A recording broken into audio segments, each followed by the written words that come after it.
is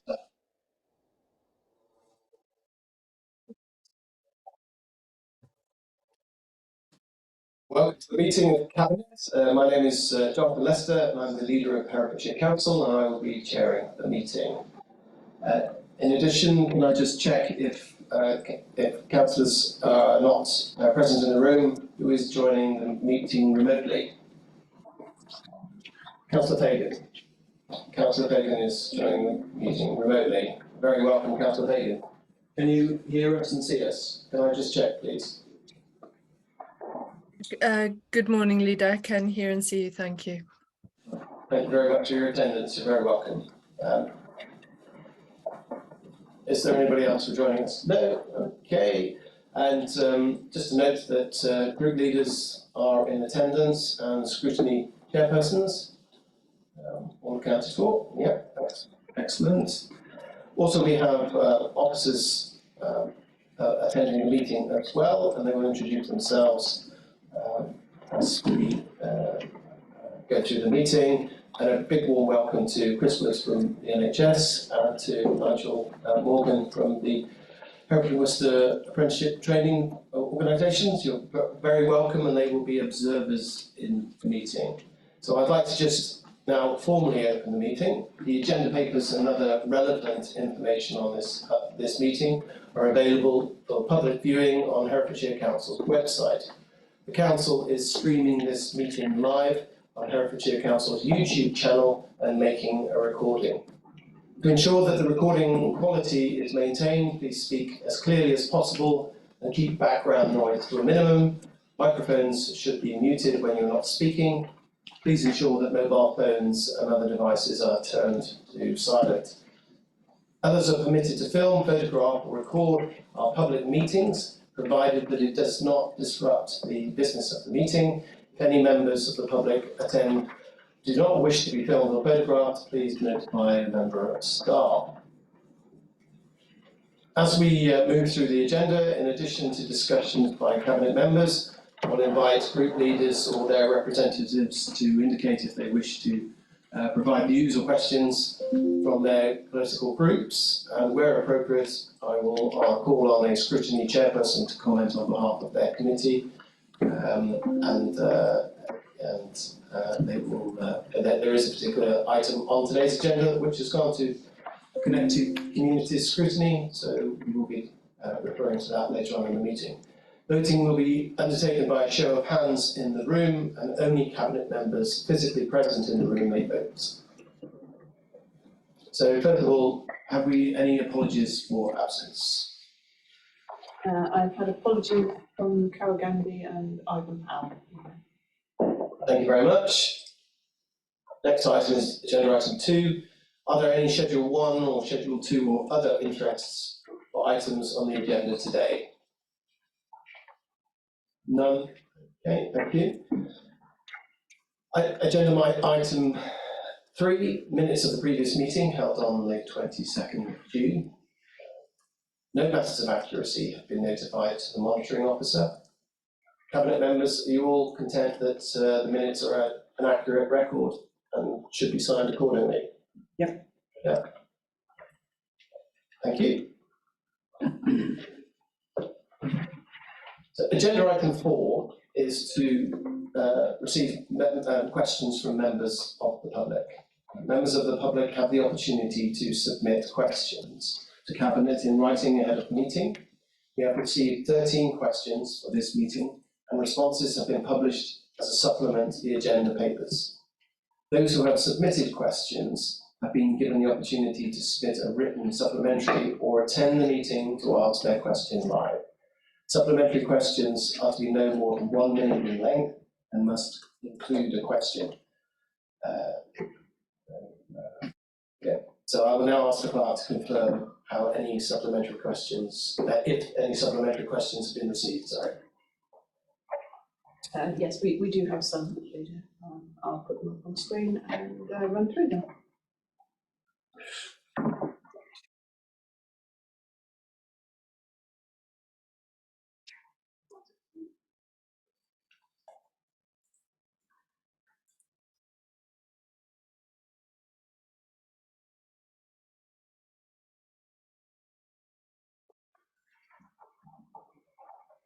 No question.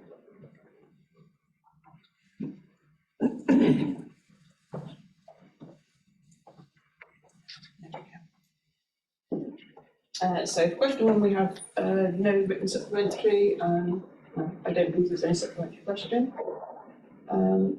Question two, from Nina Shield, written supplementary.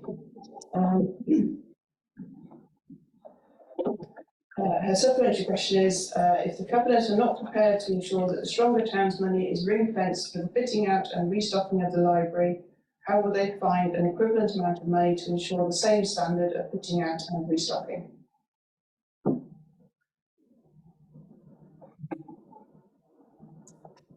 Councillor Braver. Thank you, Leader.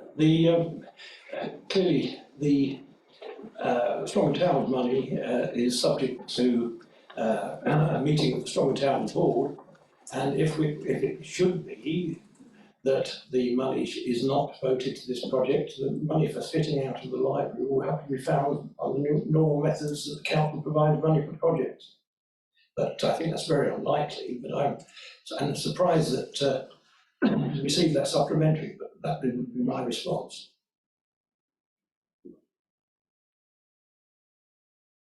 Okay, thank you. Councillor Braver, can I have the next supplementary question, please? So we have no written supplementary received for question three. I don't believe there's a supplementary for that. Or for question four. Again, nothing received. In response to question five, I have a written supplementary. The written supplementary says, I'm a bit confused by the non-answer. I asked a specific question. Can someone please confirm that to adjust or to remove projects from the capital programme, any such decision must go to full council? So whilst Cabinet can vote on their preference, recommendation B, the decision to relocate the library and learning centre to the Mayor Orchard site is cancelled, all related contracts and agreements relating to the project will be terminated and the project is removed from the capital programme, must go to full council before any such action is carried out. I ask this particularly in relation to recommendation D, with delegated authority is given to the corporate director for community wellbeing in consultation with the cabinet member for community services assets to take all operational decisions within agency above as is necessary to develop the full business case and to submit project adjustment request to the Hereford Town Board and the Department of Levelling Up Housing and Communities if required. Thank you. I can reiterate that the council will follow all of the constitutional recommendations that it needs to in order to ensure that the correct procedure is in place. It may be that the chief financial officer or anybody else has got another response to that, but at this stage I have nothing further to add.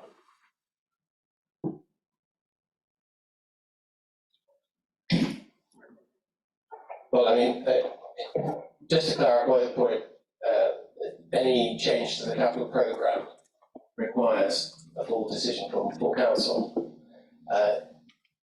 It's my understanding that you don't need to have the council approval to take something out of the programme, but you certainly do need to go to full council to get any change to the capital programme or additions to that capital programme. So that will have to go to full council. The decision whether or not to cancel the Maylor's project would be a decision for Cabinet alone. But the ramifications of any changes to the capital programme would have to go to full council. I think that helps clarify the matter.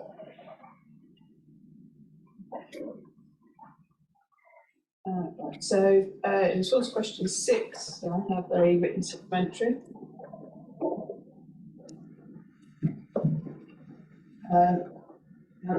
Your answer still does not make this clear. You state that you are confident that the financial envelope for Maylord Orchards will be met. How are you judging this confidence?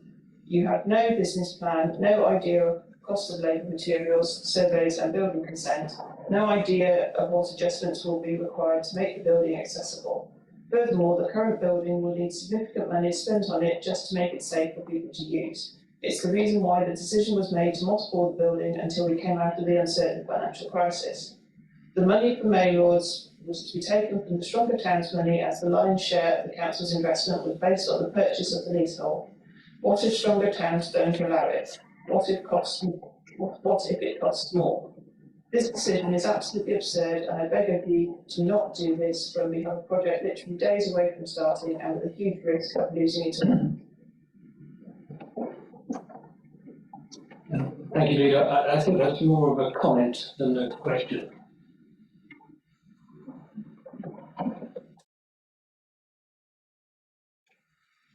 Anyone like to add to that? No?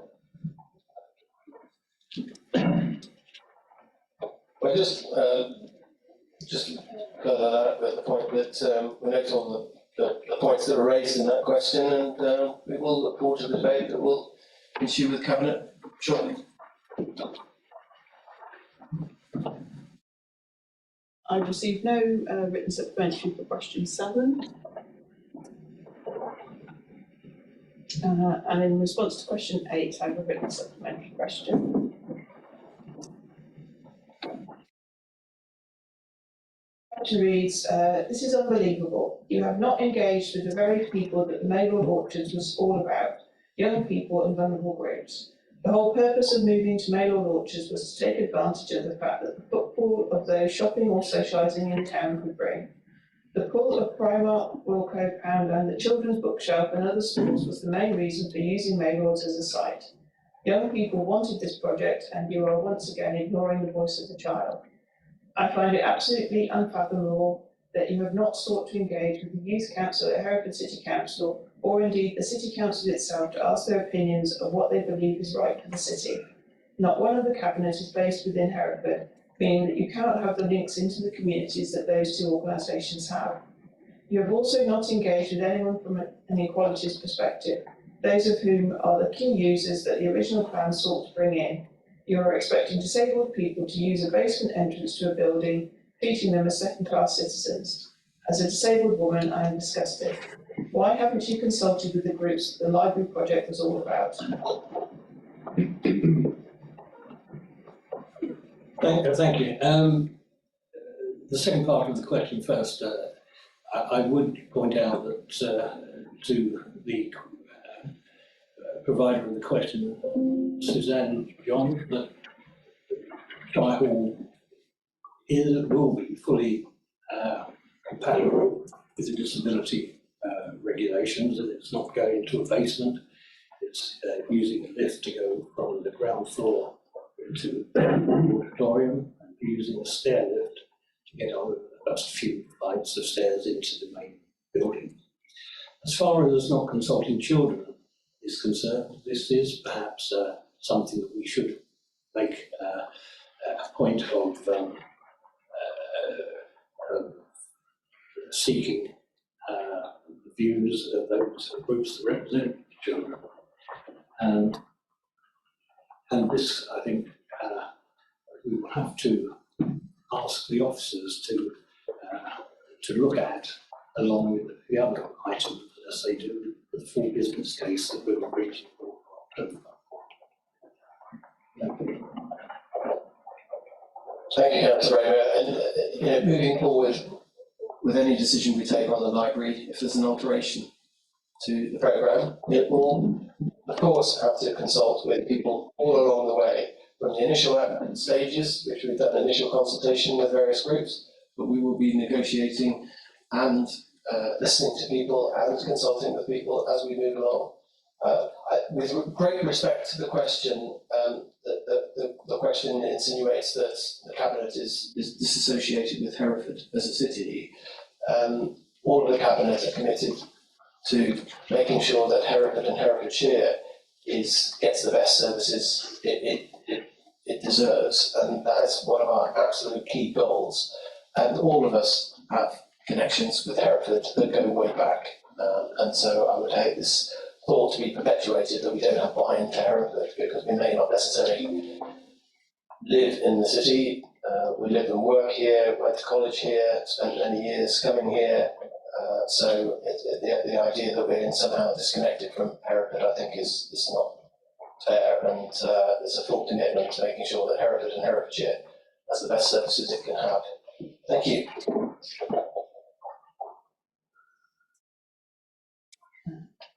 Right, please have a written supplementary for question 9.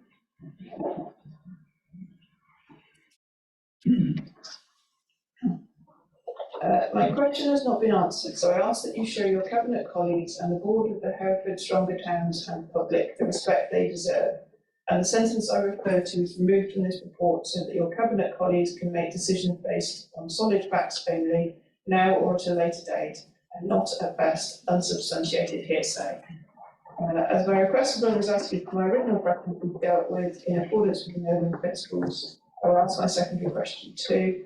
As a Cabinet member who is in charge of the portfolio for many years, can Councillor Bramer tell me why the Shire Hall did not have a regular schedule of maintenance whilst he was in post, and why no surveys were carried out to mitigate that potential damage that the lack of regular maintenance regime might be inflicting on an historic Grade 2 listed building?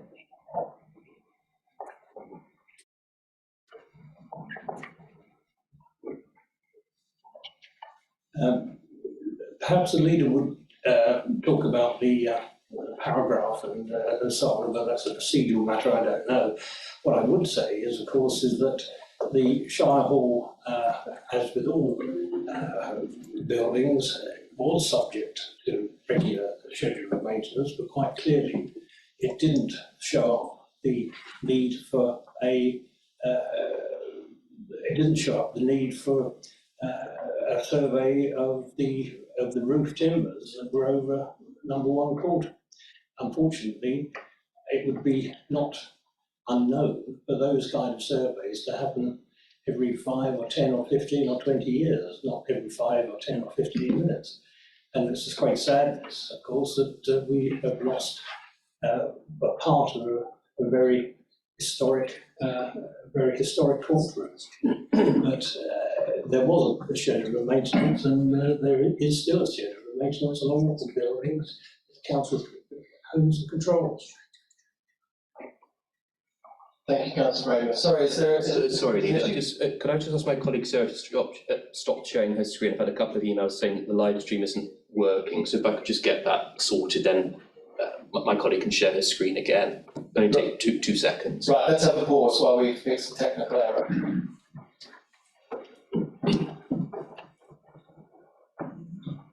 Okay, thank you, Leader. I think that should have fixed the problem. Well, I just say in the public area, we can't hear very much. Especially from Councillor Braemar. Speaking to the microphone, I can't hear. Thank you, David. Can you hear me? Yes, I can hear you, but I can't hear Councillor Braemar. Okay, just, Councillor Bramer, can you just hold the microphone closer to you?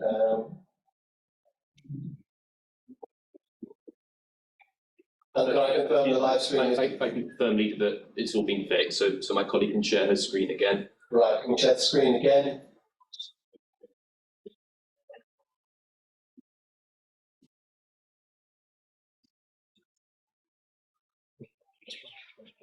No, Councillor Bramer, can we just clarify one point on question 9? Of course, we get a point. The point about the Strong Towns Fund.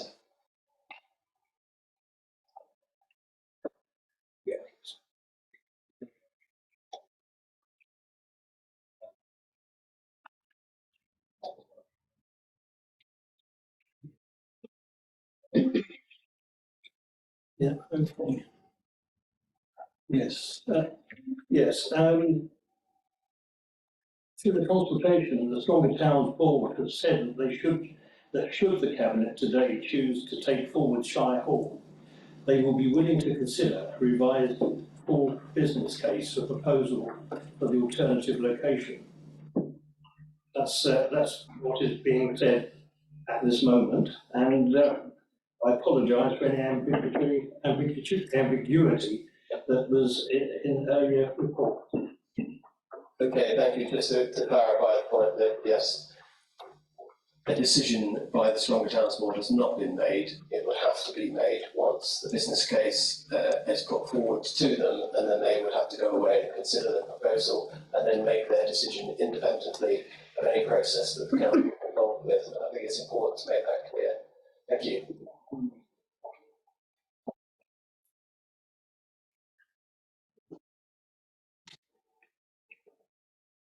So there's no supplementary question for question 10. Question 11. I have a written supplementary question for question 11. Thank you for your reply. I would like to ask a supplementary question and note that the response from yourselves does not address my original question.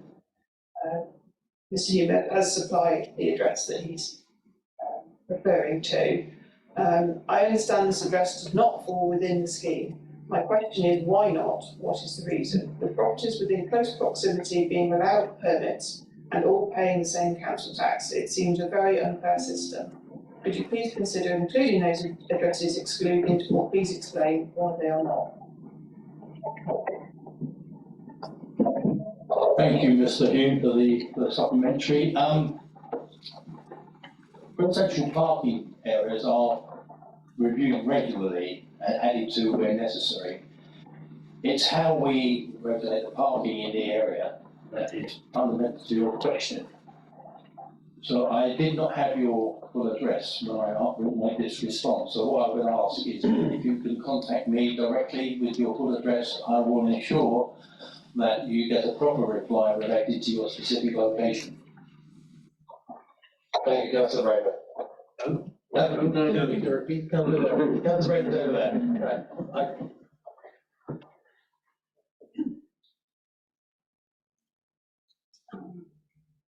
Question 12, I have a written supplementary, Mr. Wood. The Minister for Roads and Local Transport, Richard Holden MP, asked you to provide an explanation as to why it took 4 years for Herefordshire Council to act on concerns that I first raised in 2018. I think it would benefit the disabled community living here in Herefordshire if that explanation could be given in public as its practice form. Councillor Price. Yeah, I was actually reading the first question then, I didn't see what the question was, but with regards to Mr. Wood's work on this subject, the leader and I are actually meeting with him next Monday, and we will take and have all of his inquiries about this area of business, and we will deal with it on that day. I have read the letters that he refers to, and I look forward to meeting him on Monday. Thank you. Thank you, Councillor Price. And question 13, do we have a? There's no supplementary question for question 13. Okay.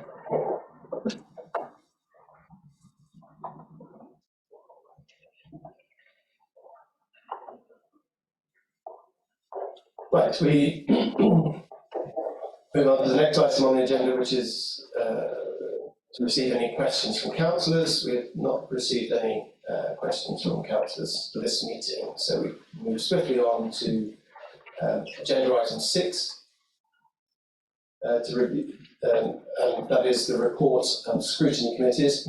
The review of the new Hereford Library and Learning Centre Library and Learning Resource Centre location was considered by the Connected Communities Scrutiny Committee at their meeting yesterday morning, and the recommendations of that meeting will be discussed at the agenda item 7, unless Councillor Jones, would you like to pick up on here with regard to the Scrutiny Committee's recommendations? Because that way it would make a clear distinction between the fact that you have 2 roles in this meeting. Absolutely, of course, yes. I have a report from the Scrutiny Committee here in my capacity as Chair of the Scrutiny Committee. I'll comment later in my capacity as Leader of the Green Group. Okay then, so if we go to this item now, and so you can reflect on recommendations of the committee. Yeah. Thank you. So I'm reporting back here from the meeting of the Connected Community Scrutiny Committee yesterday. In conducting the scrutiny process, we were of course conscious of the Nolan principles which underpin all of our service in public life and which are printed in today's agenda too, particularly the principles of accountability, objectivity and openness. We were also cognizant of the principles that must underpin all council decision making, including that when the council takes a decision, it will be clear about what the council wants to happen and how it will be achieved, and give due weight to all material considerations, give the reasons for the decision and follow proper procedures, and not methods. Now, the committee recognised that there may indeed be some merits in the proposal to bring the Shire Hall back into public use as a library, but there are also clearly some disadvantages, including significant financial risks. Any decision, therefore, has to very carefully weigh up the balance of evidence. Scrutiny needs to be assured that all relevant factors have been given due consideration in the decision-making process. There remain very many unanswered questions, including after yesterday's meeting, and the scrutiny process highlighted that Cabinet were as yet unable to answer many of these. The committee noted that the review, which is before Cabinet today, did not respond fully to its own terms of reference. In particular, although the terms of reference for the review set out on page 64 of your agenda pack today, specified that a financial assessment will interrogate the total costs estimated with each option, including, and then it set out a list of 8 elements of that financial assessment that the review was intended to conduct. However, the committee noted that the review only covers 2 of those items. I'm sorry, Councillor Chance, forgive me, but I don't really want to replay the scrutiny committee meeting in this Cabinet meeting. What I would really like to do is to pay tribute to the committee for working hard to work up the recommendations that you put before us. And I think it'd be important in this meeting, because the recommendations are for the benefit of the Cabinet, that we focus on the recommendations. Okay, I'm providing background information to explain why we came up with the recommendations we did. I appreciate that, but I really I'll want to move focus on the recommendations. I'll move swiftly to the recommendations with a small amount of further clarification, if I may, Leader.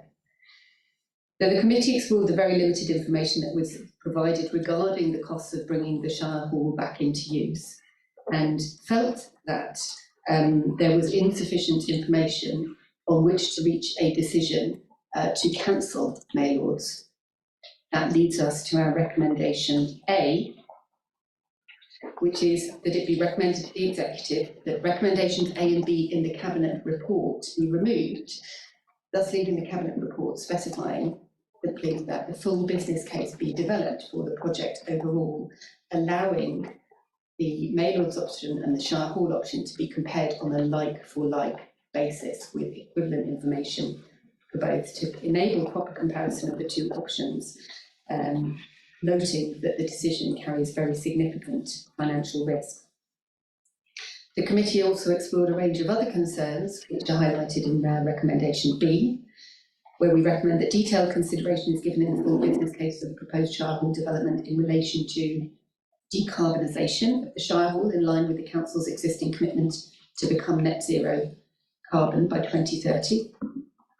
Clarifying the potential for expanding and enhancing the services provided, including providing indicative costings and indicating potential funding sources. And that arose from a recognition that although the review before Cabinet today outlined a range of nice ideas about things that might be done with the Shire Hall, no detail is provided about costings or funding. And identifying and addressing potential impacts of any expanded and enhanced facilities and services such as performance space on other offering similar services to those envisaged at the Shire Hall, and this related to a concern that the committee explored regarding the quality and depth of consultation with key stakeholders and the potential implications of development of new facilities in the Shire Hall on other operators already existing in Hereford. Our recommendation C highlights the issue I was referring to before, namely that the review does not respond to its own terms of reference, with particular focus on financial viability and value for money. Those issues are not addressed in the report, and therefore we recommend that the full business case address all of those criteria for review. And we note a concerning lack of information on these aspects. Our recommendation D, that scrutiny is supported to ensure that full evidence base underpinning future reports, especially financial information, is covered at the same time, and that requests for information for scrutiny committee members that responded to in good time, relates to the concerns discussed in the committee yesterday regarding the late and partial provision of information necessary to scrutiny this report and indeed to make this decision, and the lack of timely publication of that. We noted that Financial information collected on Monday and promised soon was published late on Tuesday, and quality impact assessments were not published until yesterday.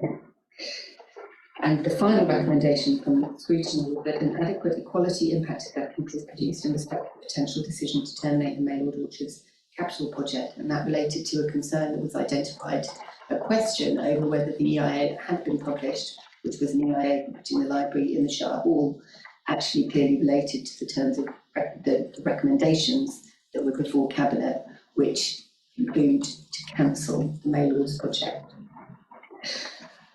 I'd like to thank Councillor Stoddart for providing me with clarification this morning on misinformation that he inadvertently provided to the committee yesterday, and I think it is significant information, so I'll take this opportunity to provide that clarification on the record.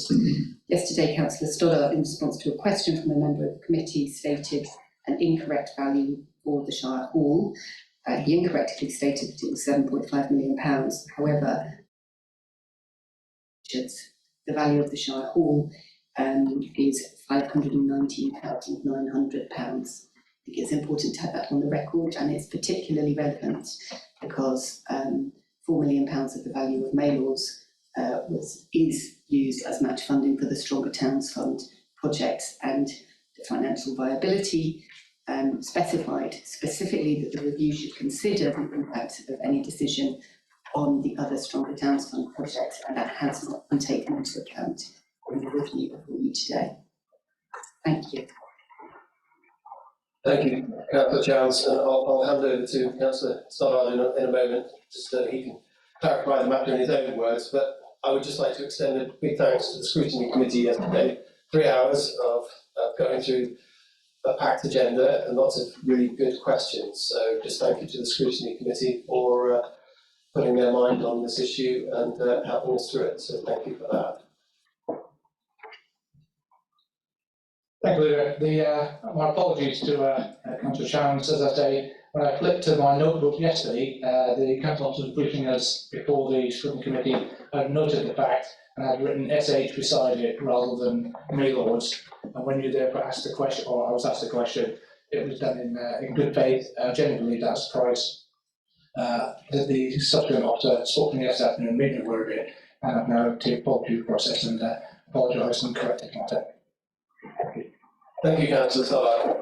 Absolutely, where the wrong information is stated, it will be corrected as soon as possible, as soon as we're made aware of it. So thank you for acting so swiftly to correct that. Okay, we move on now to the agenda item 7, which is the review of the new Hereford Library and Learning Resource Centre location. So we have the preferred option for consideration for Cabinet. The item begins on page 27 of the agenda pack. Supplements have been published with feedback from the political group consultation and the equality impact assessment, and the recommendations from the Scrutiny Committee are published this morning, but we've just had Councillor Childs helpfully go through them just now. Councillor Rayner, would you like to make the initial opening comments? Thank you, Peter. Can you confirm that whoever it was who couldn't hear, they can hear now? Yeah. Thank you. Right. So following the Cabinet decision on the 22nd of June, presenting Cabinet the strategic review as the best possible location for the proposed library and learning resource centre. The review consisted of 12 sites, including Shire Hall and Maylords, across the city as a long list, with 2 sites, Maylords Orchard and Shire Hall, shortlisted for a more extensive review. The review included consultation with a range of key local partners, such as the Cultural Partnership, the Joint Action for Herefordshire Libraries, and the Stronger Towns Board. Through the consultation, the Stronger Towns Board have said that should the Cabinet today choose to take Shire Hall forward, they would be willing to consider a revised full business case proposal for the alternative location. The response to a public question could have been clearer on this subject, and I apologise, I already have once today for that ambiguity. The report recognises that whilst Both locations have merit. It is felt that Shire Hall offers greater potential in creating the original vision of the project to establish a cultural hub and to bring prominent heritage assets back into use. It complements the world-class museum due to be developed on the other side of the city and will deliver a much better overall outcome in supporting the regeneration of the city centre.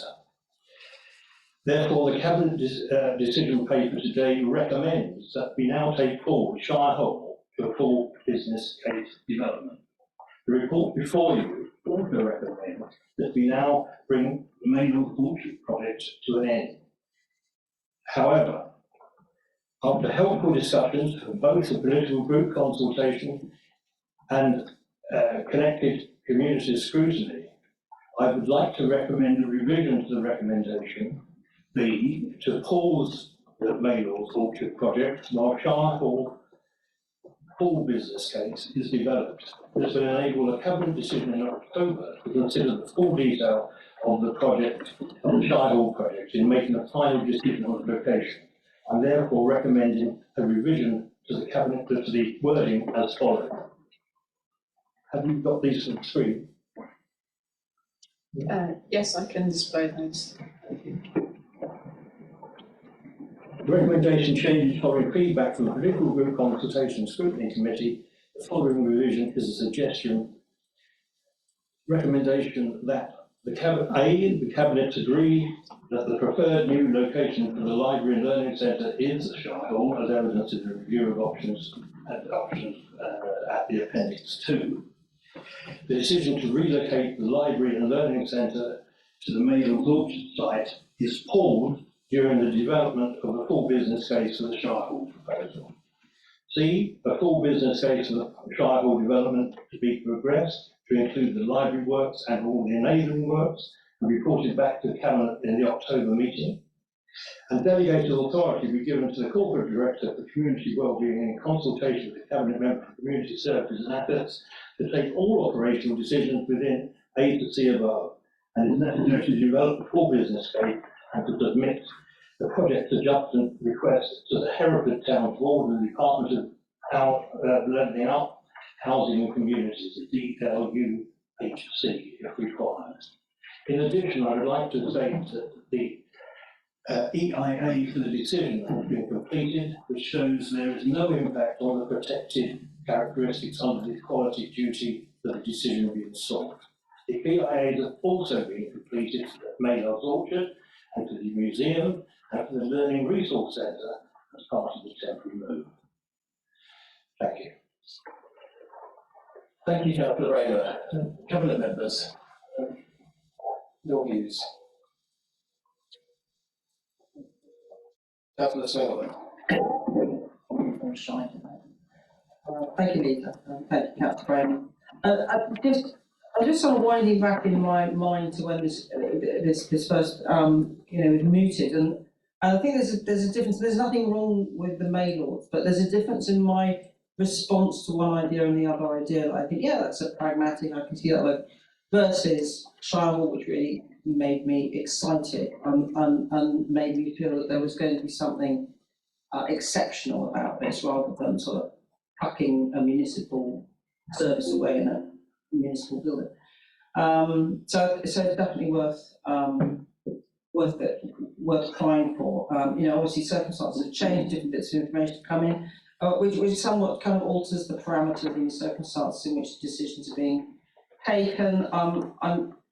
I think it's really great that the recommendation has changed, though, so I thank Councillor Bramer for that, because I fundamentally think that, if you have political group consultation, you have scrutiny, and they go through this work in good conscience and thoroughly, you have to listen to what you're being told, and I think that's what we've done, and I'm very pleased to note that.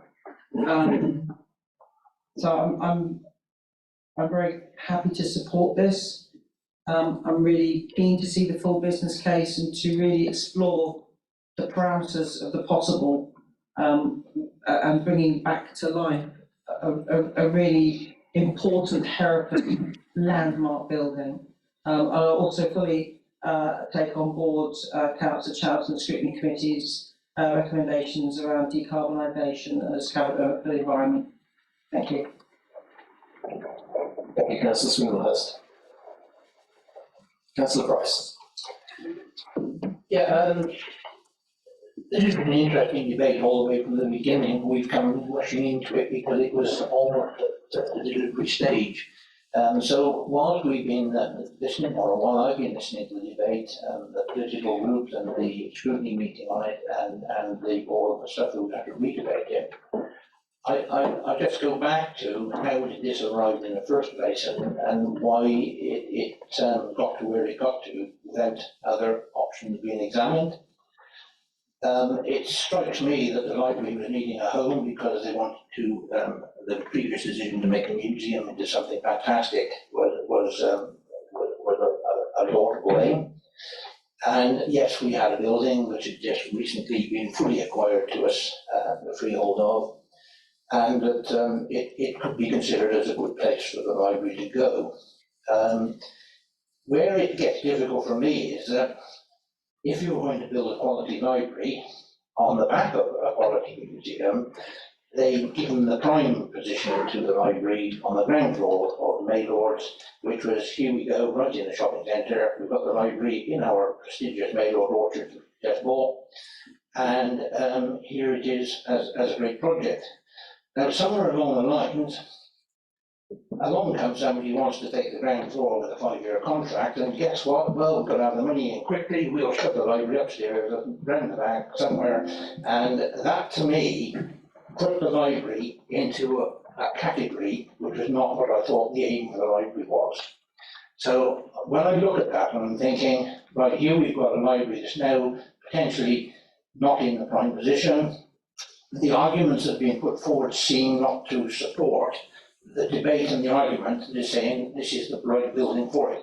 If you're just going to move it for the sake of a contract for 5 years for somebody else, it's not looking to the future. If this library is to be a class in its own, it has to move with time. We're in the 21st century, we're a technical generation, and I'm sure that we need it to be upgraded to something that it will have a future. And to give it that prominence and future, the Shire Hall just absolutely stands out and says, if we bring the Shire Hall back into business use, it will cost money, but if we invest in the library in it, we will have a future for the cultural aspect of the library and whatever that brings in a building that is absolutely built for the purpose and will go on for maybe decades and longer. So I don't have any problem at all with the recommendation. If we change it to pause, I'm happy with that. I don't know what the implication might be for that in terms of reporting it, so therefore it's on hold. I'm sure that somebody can, better than me, can actually say, will there be a cost to this? Is this going to help with the contractor and the negotiation with the contractor that we're due to start building? But I'm happy with the recommendation. I'm more than happy that I think the Shire Hall is the prime business location for the library. So I will absolutely support the Shire Hall going forward, and I'm more than happy, subject to an assessment of what it's going to cost us to hold the Maylord Orchards going forward. So that's where I'm at. I'm not going to change my mind on it, but I just think that the decision to put Maylord as being the prime place for the library wasn't as great a decision as we are being informed of. Thank you, Councillor Price. Councillor Stoddart. Thank you, Lydia. At yesterday's scrutiny committee, I discussed with the chair. She was using the terms imposing as a Shire Hall. I actually disagreed with that and explained that having visited the British Library during my university studies, I found it inspiring, and it would not, it would provide that warm embrace and actually demonstrate to our young people as they go into the library and inspire them to actually achieve greater things, which I think is what we're looking to do with our cultural centre and our library. So I think it's, I'm very much in favour of and support the motion today. As the Cabinet for Finance and Corporate Services, I'd also bring on, and being a Scotsman, I'm actually very keen on value for money. I would also say that value for money is best use of Herefordshire Council's resources, which include our physical assets, to deliver the services to the people of Herefordshire. And I believe that Shire Hall makes best use of that, and the full business case, which we will present in October, will clearly demonstrate that to Cabinet and also to the Council as a custom whole. So I fully agree with the motion. Thank you. Councillor Biggs. Thank you, Leader. Thank you, Councillor Brainer. Yeah, I mean, first off, the amendment to that, I think it's entirely sensible, that amendment. I fully support it from the first amendment we ran into political information. That was one of the first things raised. I think we could be sitting in October and considering that the Shire Hall isn't deliverable, then we have no alternative. That would be a mistake for this council, a mistake from this council. So I think it's a really sound amendment to make that, so we do at least have time to build a business case. And just in terms of Shire Hall, I know it's easy to look at these reports and posture how wonderful the Shire Hall is, and it matches up to a world-class museum. The other side, I think we're forgetting the other side of it, and the reason why most visitors come to Hereford, the thing that visitors would go to. I think you'd all be able to guess with one word: cathedral. So we've got a cathedral, we've got this wonderful building at one end, we've got a museum there near Mitchell as well, and the Shire Hall is in that category. You know, we're living in an instant generation with young people going around. If you think of the tourist hotspots of my recent trip away, what you're looking for, those architectural delights amongst other things that really make it so that you feel like you've got under the skin of somewhere. I want to look at the Shire Hall as one of those locations, and to think that today any photo would have some Harris fencing up in front of it, and bollards. It's a shame, really. It's a shame on us. So either way, we have to breathe life into the Shire Hall. I think it's unthinkable that this administration would sit on their hands and not breathe life into that building. Get those fences down. For me, Councillor Bramer and Councillor Price, I think between the two of you, my challenge back on this administration is to get those fences down as soon as possible. Let's get people back into that building if it's at all possible, sooner rather than later. And admittedly, there needs to be work done, further work's done to enable that. But I want to see that at the heart of our community and drawing people in and being something we can all be really proud of.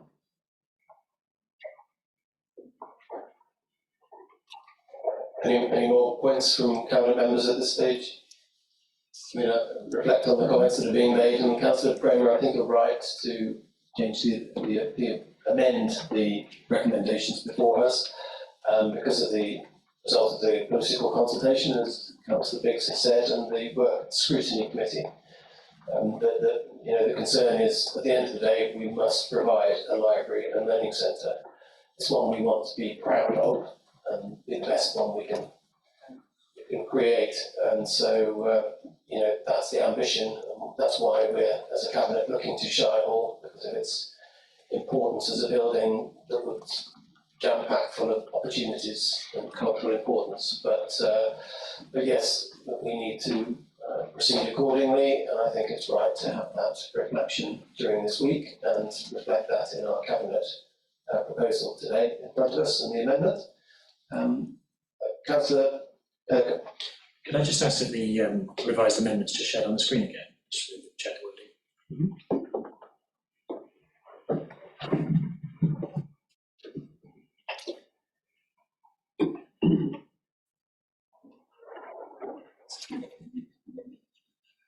Could I just ask a slight question, if I may, Leader?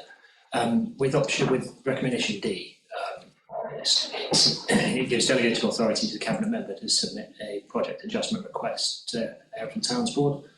But obviously the Cabinet in option A is reviewing the final recommendation and keeping the mail order on the table. If a project change request is submitted before the Cabinet has made a decision, that will effectively end the mail order option because the Stronger Towns funding is linked to delivering it.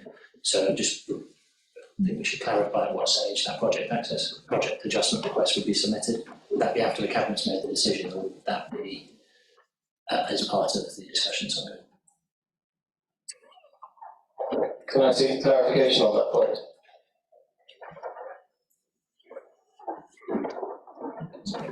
Yes, I can. Sorry. Oh, really? Roger Allenby. So it will be intended that the full business case would be presented to the Tonga Towns Board, and any request to adjust, to go to government to adjust the project would be after that. Okay, it's just obviously with the amendment as drafted, the request would be made before Cabinet has considered that decision, so I just wondered whether that should be revised.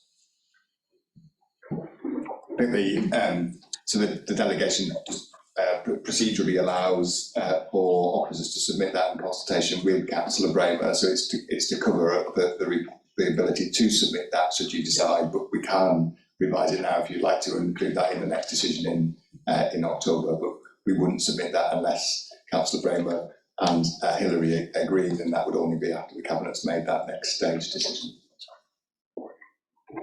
Okay. Councillor Mason.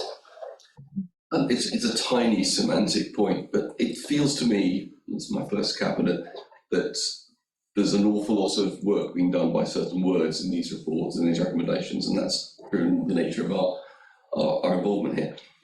I'd just like to make the point that the original phrase talked about the cancellation of a decision, which is essentially a pause. That is very distinct from the decision to cancel. And I think there's a sense that the word cancel has been inflated and has caused concerns that are probably not fully recognised by what was actually a cancellation of a decision, which is in itself the withdrawal of action and is a pause. So let's just be clear that this rewriting is greater clarity, and I think that's exactly what we need as a group, as an organisation. But we actually never did make a decision to cancel. It was a cancellation of a decision. Thank you. And just before any other further comments are received from Cabinet members, we have the recommendations from the Scrutiny Committee. Has everybody got sight of those in front of them?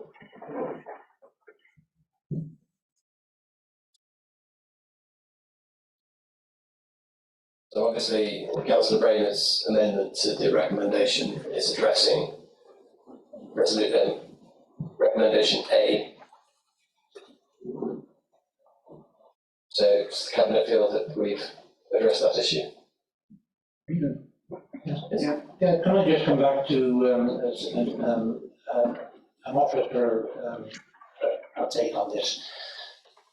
Am I right in saying that if something is cancelled, it is immediately wiped out, it's cancelled, it's gone, just deal with the consequences of it, but then it's removed from the corporate plan, whereas a pause, it stays there as it is with officer time still dealing with it going forward. The reference I made beforehand, what is the cost implication of a pause rather than a cancel? It's a bit like Councillor Mason's point, it's very semantic, but it's an issue that following on from this recommendation, we're following what the recommendation is. We just wanted us to understand what actually happened when the council was getting any pause. Does that have any information? So the recommendation, the original recommendation was to stop the Mail Lords project, which would have then resulted in a follow-up recommendation to full council to remove that line from the capital programme, and that would mean we couldn't take forward the Mail Lord Orchards project should the Shire Hall project not proceed.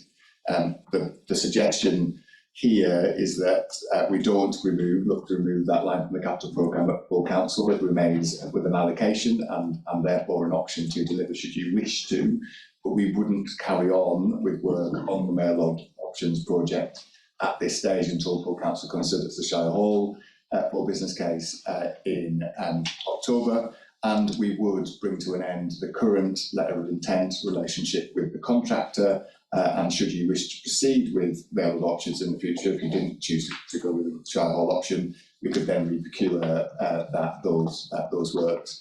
It's important to make that distinction because we're beyond the time of the procurement anyways now with that contractor, and we also need to effectively inform the supply chain to that contractor who've got staff and labour and orders out for equipment related to those works that we need to kind of fairly manage and bring to an end. So the distinction here is that the Mail Lord Orchards option and capital budget line would remain. The work that we've done to date remains current. We've done the designs and all the work to get ready for Maylord Orchards, should you not choose to pursue the Shirehall option in October. So that's the clarification that we're making here. But officers will not spend, other than working through the current end of the current contracts or bringing those to a close, officers will not do more work on the Maylord Orchards option in this pause period.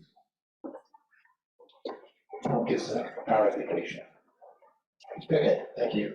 So we've covered recommendation A, recommendation B. Councillor Swinglehurst, you made mention of. Yeah, I mean, I think it's of course, you know, we should be moving in this direction as much as we can, whenever we can, take every opportunity available to us. But with listed building, it's very difficult sometimes, and so we could use this as a fantastic piece of learning and to embed skills. And I would like to see us view it as an opportunity and a bit of a challenge. Do you have to take on board those recommendations? I am. Whether we can get to a full decarbonisation of the building with listed buildings is very difficult. Sometimes it's not the right thing for the building. You know, very old buildings have a slightly different way of being. They need to breathe and have transit air through and so on and so forth. But we'd have to be advised by historic buildings officers as to the appropriateness of whatever measures are proposed. And therefore, there will be a detailed consideration given to those issues. You're happy with that? Yes. Yeah. Okay. And then, with regard to the full business case, there's particular attention to value for money and financial viability. I think Councillor Stoddard, you picked up that point and reflect your heritage on that matter. Yes. Yeah. Okay. And then scrutiny is supported to ensure that the future reports are published in sufficient time. I think that is a really good point, well made, and we will ensure that all information is forthcoming in a timely fashion. And we have addressed the issue of the equality impact assessments Councillor Rayner covered. Okay, any more comments at this stage? If not, I will go straight to, I won't go to scrutiny because we've already addressed the scrutiny item, but I will go to group leaders to see if any group leader would like to make any comments or express the views of their political group. Do I have any takers? No, if not, I'll move on. It's a bit of a effective finish, but I think it was Councillor Harvey who put her hand up first.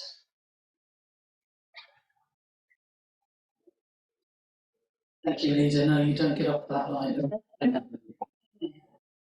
Independence for Herefordshire spent the last 4 years building a council that takes evidence-based decisions, looks for the best solutions, and is ready to change its mind as circumstances, arguments and the evidence dictate.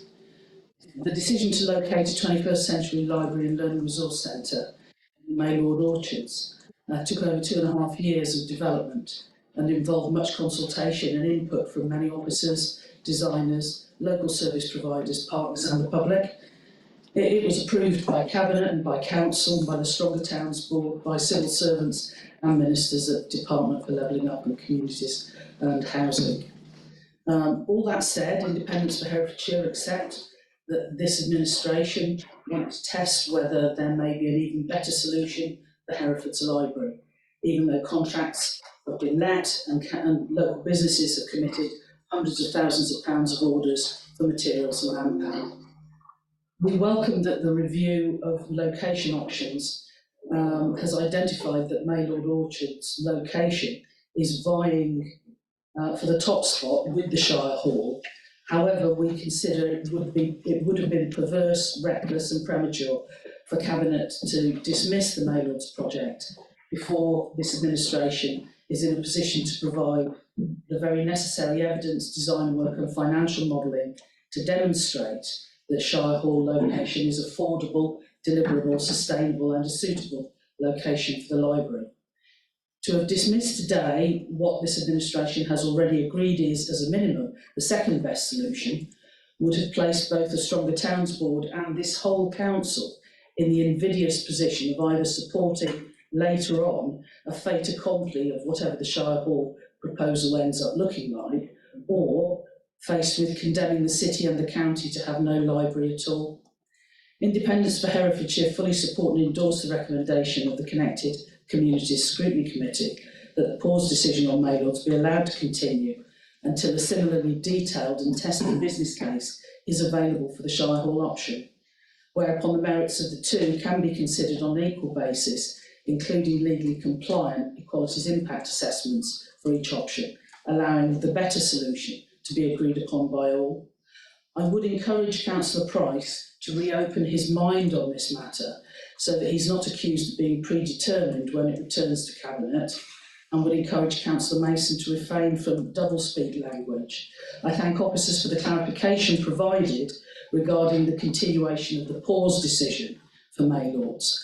I would remind Cabinet that the renovation of the Shire Hall was delayed by the previous administration was in recognition of the further significant near-term investment may well be necessary in our children's services, and that this investment would need to come from reserves and as a priority in advance of investment in an important heritage building.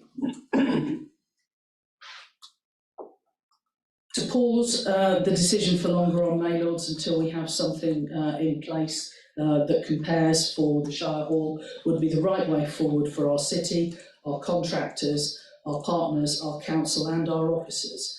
And we commend Cabinet for its openness and flexibility in being prepared to change its mind about the approach to arriving at this decision as circumstances, arguments and the evidence dictate.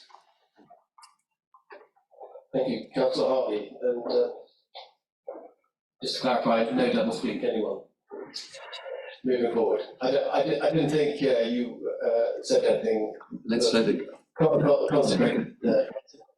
constituted double speak, but thank you, Councillor Harvey. And thank you for those comments, it's really helpful.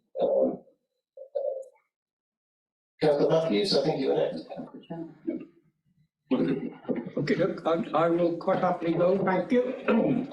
Thank you, Leader. When this issue came up with the previous administration, because we were clearly led to believe that there was little or no alternative but the Maylord orchards, and therefore we supported the recommendation at that time. One of the main reasons was that the museum in Broad Street, as it was, didn't serve the purpose of a true museum, and it wanted to enlarge it to attract visitors and people into the city, which now hopefully will go ahead and that will be achieved. I welcome the recommendation that Maylord Orchard be paused rather than cancelled until further research is done on the Shire Hall and the costings. I note the contracts that have been issued and the compensations that have to be paid. So all that costing will have to be closely looked at. But having said that, the two independents now fully believe that the Shire Hall would be the preferred and most suitable site for a library and cultural unit. This is an historic listed building, and all administrations over recent years should hang their head in shame that they've allowed it to deteriorate to the state that it is today. I think that having it at the Shire Hall would be help to bring some sort of footfall and also attract people back into that area of the city which had been neglected, particularly the small business in St. Owen Street and that area. So I think that's an excellent way forward. You know, obviously things have got to be looked at, as been mentioned, about disabled access and all the rest of that, and obviously that will be addressed before any final decision will be made. But subject to the costings and the suitable construction being able to be carried out, we feel that this is the right way forward. As I said, it will attract people to that area. There's a bus service right outside the door to the front. There's a car park just to the rear. So it will help disabled and pensioners to gain access. So I think subject to the problem being overcome, Now that this choice has been brought forward, and I have been one of the strongest supporters of this council to get the Shire Hall up and running and improved and brought into a modern state. It's a wonderful building, and we should be making sure that we're making full use of it as a public asset. So subject to the costings and everything turning out right, and like I said, I welcome that it's not, Maylord Orchard is not cancelled, but paused in case there are unsurmountable problems with the Shire Hall. But subject to them overcome, the two independents feel this is the right and proper way forward, and has our full support. Thank you very much, Councillor Matthews. Councillor James. Thank you, Leader. Can I say, I think we've arrived, and I congratulate the Scrutiny Committee on producing a fine list of recommendations, which I think have addressed some of the problems that many of us had with this initial recommendation made by the Council. Superficially, I think this looks a good idea, and it all hinges on the costings, but we've got to bear in mind that there are those costs that we would have to incur if we didn't go down this route, which won't be included in the business plan. You know, if we decided to stay with Maylords, we would still incur millions and millions of pounds that won't be included in the overall cost of the situation. So, other than the fact that we're dealing with a building that it's very difficult to arrive at, you know, it's all very well for somewhere like Maylords where you can arrive at a reasonable estimate of what the cost will be. As you progress during the renovation or the improvements in the Shire Hall, you may incur additional costs which are not identified initially in the project. But bearing in mind, to offset that, we would have to spend millions and millions of pounds anyway if we went to Maylords Orchard. So potentially, and I do think this is a good option that we need to hopefully will be the answer. I've got a great deal of affection for the Shire Hall. There used to be a picture of my great-great-grandfather on the wall in there some time ago. I noticed that they removed it. That's another matter.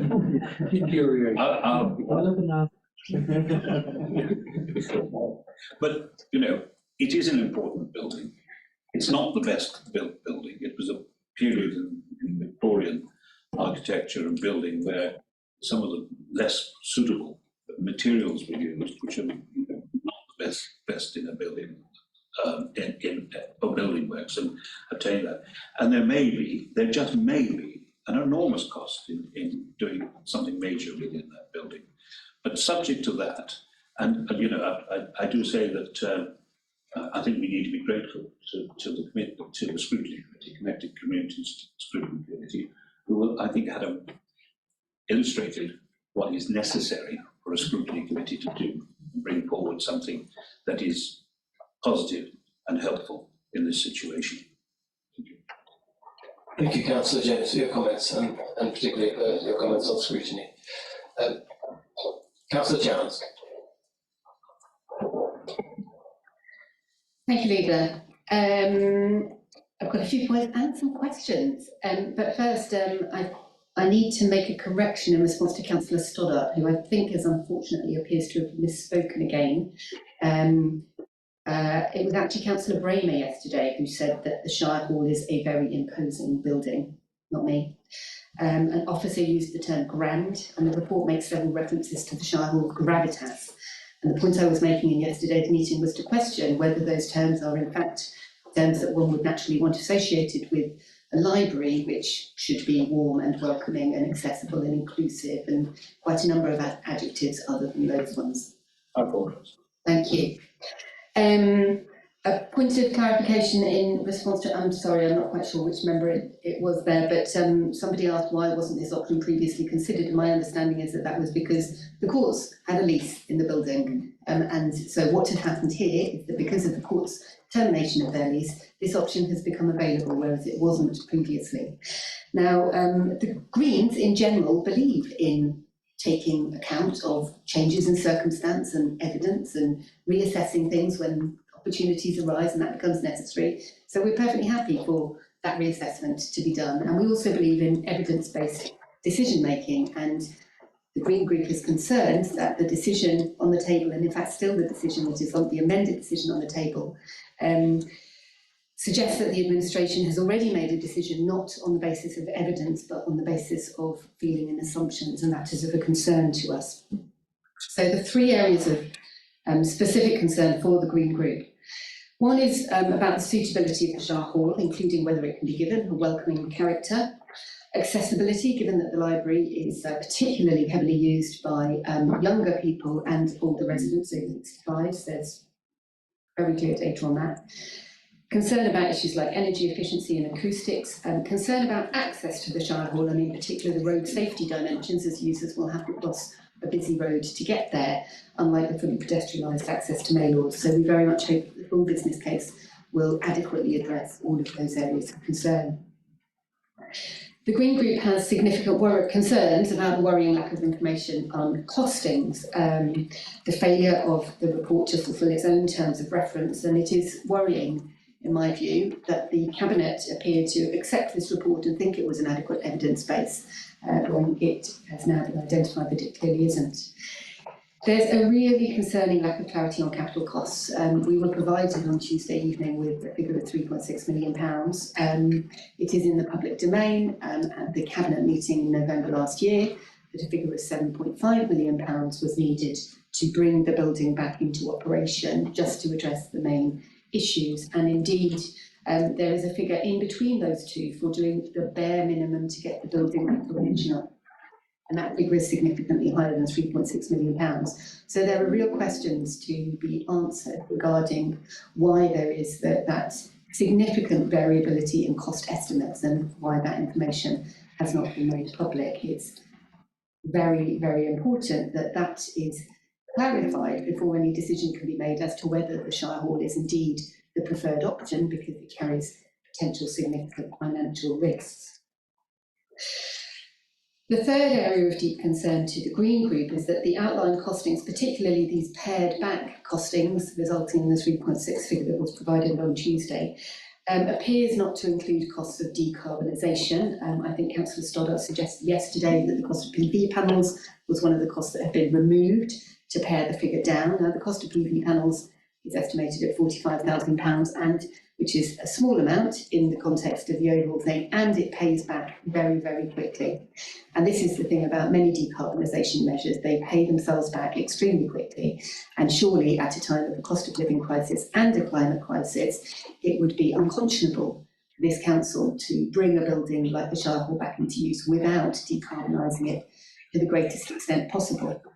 Absolutely take the point that Councillor Swinglehurst made about, buildings have different characters, and you can't do everything in every building, but what you can and should do is the maximum possible. And so I would like to move into my questions on behalf of the group. I would like to ask the leader to confirm, first of all, that you are committed personally to the Council's zero carbon and nature-rich goals, and do you commit to ensuring that the full business case includes decarbonisation as far as possible and development of green space in the vicinity of the Shire Hall for public benefit as well as benefit for nature? And I have another question after that. Leader, would you care to answer? You heard the caveat from Councillor Swinglehurst about decarbonisation, which Councillor Swinglehurst has said, and you acknowledge that listed building, but as far as we're able to, the answer is yes. I think the interesting point about green space and access, I hear what Councillor Matthews said about accessibility, and accessibility to the Shire Hall is absolutely fundamental. There's no point in going to the trouble of doing all of this investment and making a first-class library and then not be able to get to it. So accessibility is absolutely key. But as the project moves forward, I think that there would be an opportunity if we have the transport hub progressing as we hope it will, then that will free up space in front of the Shire Hall, and that will be a possibility of making sure that if there is a possibility of having green space, that can be explored. But I think I see that as something much more further down the line, because what we need to be concentrating on now, and it's in answer to your concerns about making sure that the full costings of the project, if it went ahead, are known, is that we need to develop this full business case, and that will take on board all of the comments that you've so helpfully highlighted and set out. Thank you, Leader. And you have a, I have a further question, Yes, please. although I have a concern raised by the point you've just made, which seems to indicate that you're proposing removing bus stops. And no, I'm saying that there's an opportunity to explore that item. On the back of me saying that accessibility is absolutely key to any building that we have. So I'm not robbing us of accessibility, but I'm saying it may give us greater scope to try and envisage more green space. Yeah, it's not the bus stops that are bothering me, it's the traffic. The road safety aspect of that. Okay. And there's plenty of green space that's currently tarmac and car park. Yeah, okay. They Well, clarify, my concern is about road safety. Yeah, okay, thank you. So my second question relates to the continued presence of recommendation A, in the text that you propose to vote on today. So your recommendation A says that Cabinet agreed the preferred new location of the Library and Learning Centre is the Shire Hall as evidenced in the review of options at Appendix 2, but we have, I think, all agreed that the review of options in Appendix 2 does not provide the evidence base on which you can make a decision that the Shire Hall is the preferred option. By accepting the recommendation of scrutiny to remove recommendation B, it's illogical to retain recommendation A because it has been agreed, I think this is what you said, that you will produce the full business case so that you can weigh up the relative merits of the two proposals on a like-for-like basis. And therefore recommendation A it is not supportable, it's not compatible with the agreement that you've made. And so I would like to ask you, Leader, whether you will, given that the review is so inadequate, whether you will perhaps amend recommendation A, either remove it or perhaps rephrase it. So you could say, Cabinet recognise that the Shire Hall could potentially offer a preferred location for the Library and Learning Centre, and that further information is needed to enable proper comparison of this with the Maylords option, and that would lead you on nicely to your next recommendation, which is about development of the full business case. Thank you. I mean, I think that's a question for the Cabinet, and I acknowledge it at that point. Thank you. Can you answer it? Well, we'll debate it now. Are there any further questions? No. Right, okay then. Well, I mean, so if we go back to the Cabinet now and thank group leaders for all of their comments. This Cabinet can have a view on what they think should be the preferred option.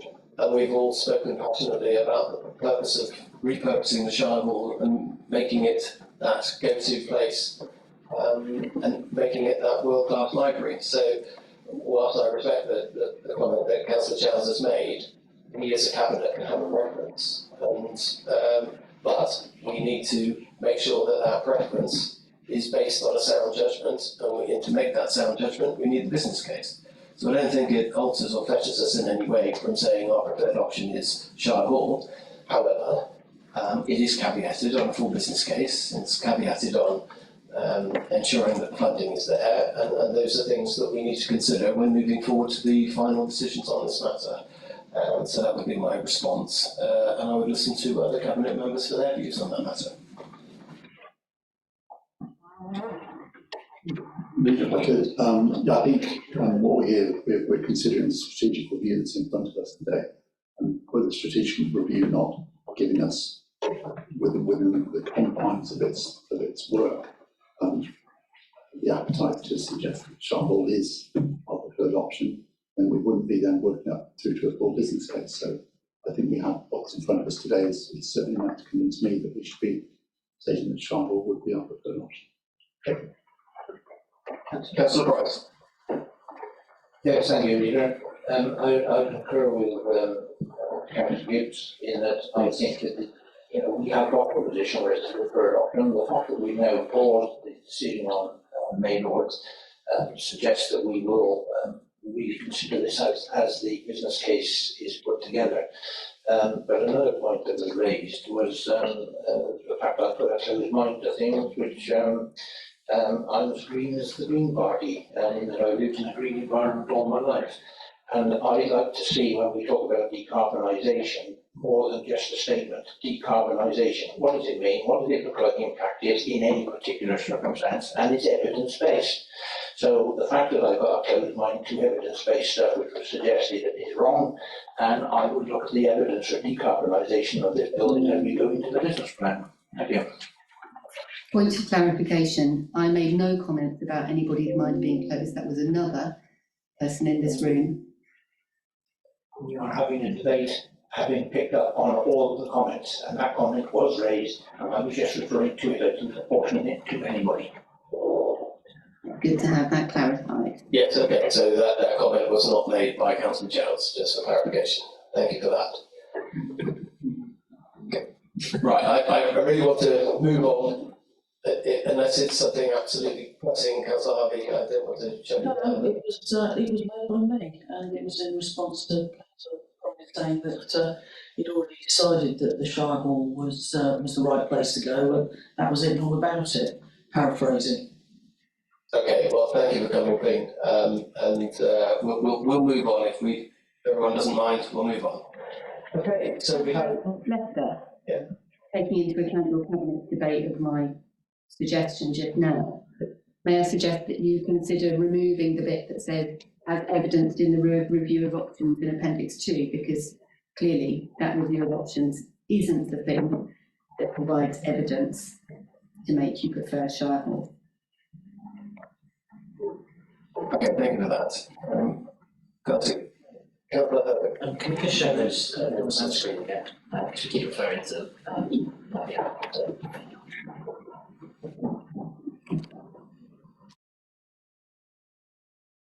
Hang on, sorry. Can we have a 2-minute pause, please?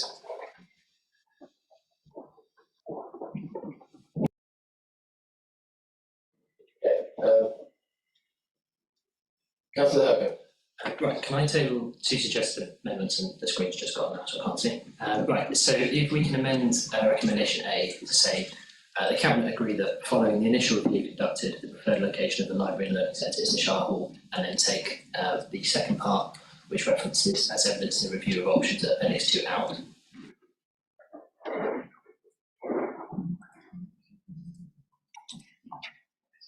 And then if a second amendment can be made potentially, which explores Councillor Harvey's point, to option C. So a full business case for the Shire Hall development be progressed to include the library works and all enabling works reported back to Cabinet in October 2023, where discussion will be had, or comparison will be made between the existing plans for Maylord and the decision taken. Would that satisfy? I think that would cover it. Yeah. Okay. So with those amendments, are we all happy to take a vote on it? Sorry, Liz, that isn't complete. Yeah, just want to read that again.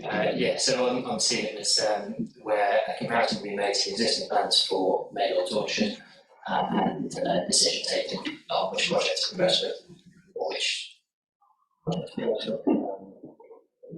on which option to progress with, I suppose it's probably. Does that satisfy you, Councillor Hardy? Or the money suggested?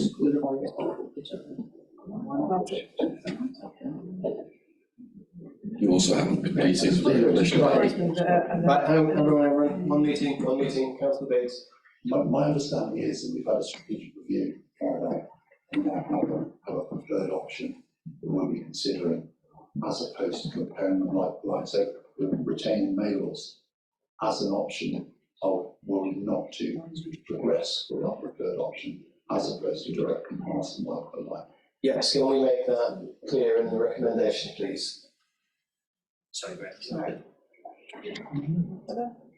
Well, I think what we have done is with a strategic review that's made it clear what our preferred option is, and that we're retaining the option of Maylords as a fallback position, were we not to believe we were in position to deliver on that preferred option, as opposed to comparing like for like the two options. It's quite different, I think. Leader, if we are going to further amend the recommendations that I made this morning, I ask for the meeting to be adjourned and cabinet to consider what's required.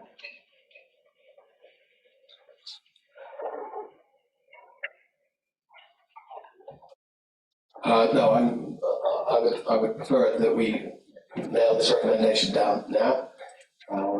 There's the point about the fact that we have a preferred option, but we're not pausing, we're not cancelling the Mayfield option, but we're moving forward with the business case.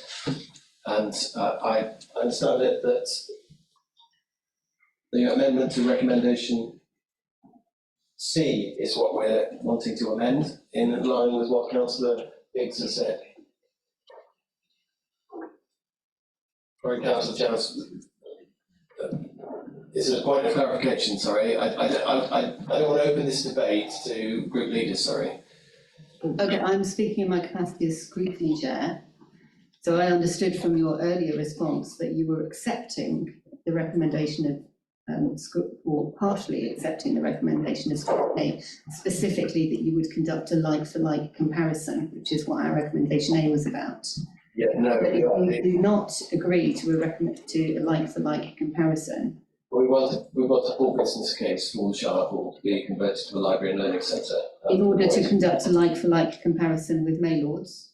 For the purposes to do a full business case to see if the Shire Hall is a viable option. So, Councillor Biggs, That requires a like-for-like comparison then, surely, to assess the relative viability and value for money as per the terms of reference of the review that is in front of you that hasn't fulfilled its own terms of reference. Thank you for that comment. Thank you.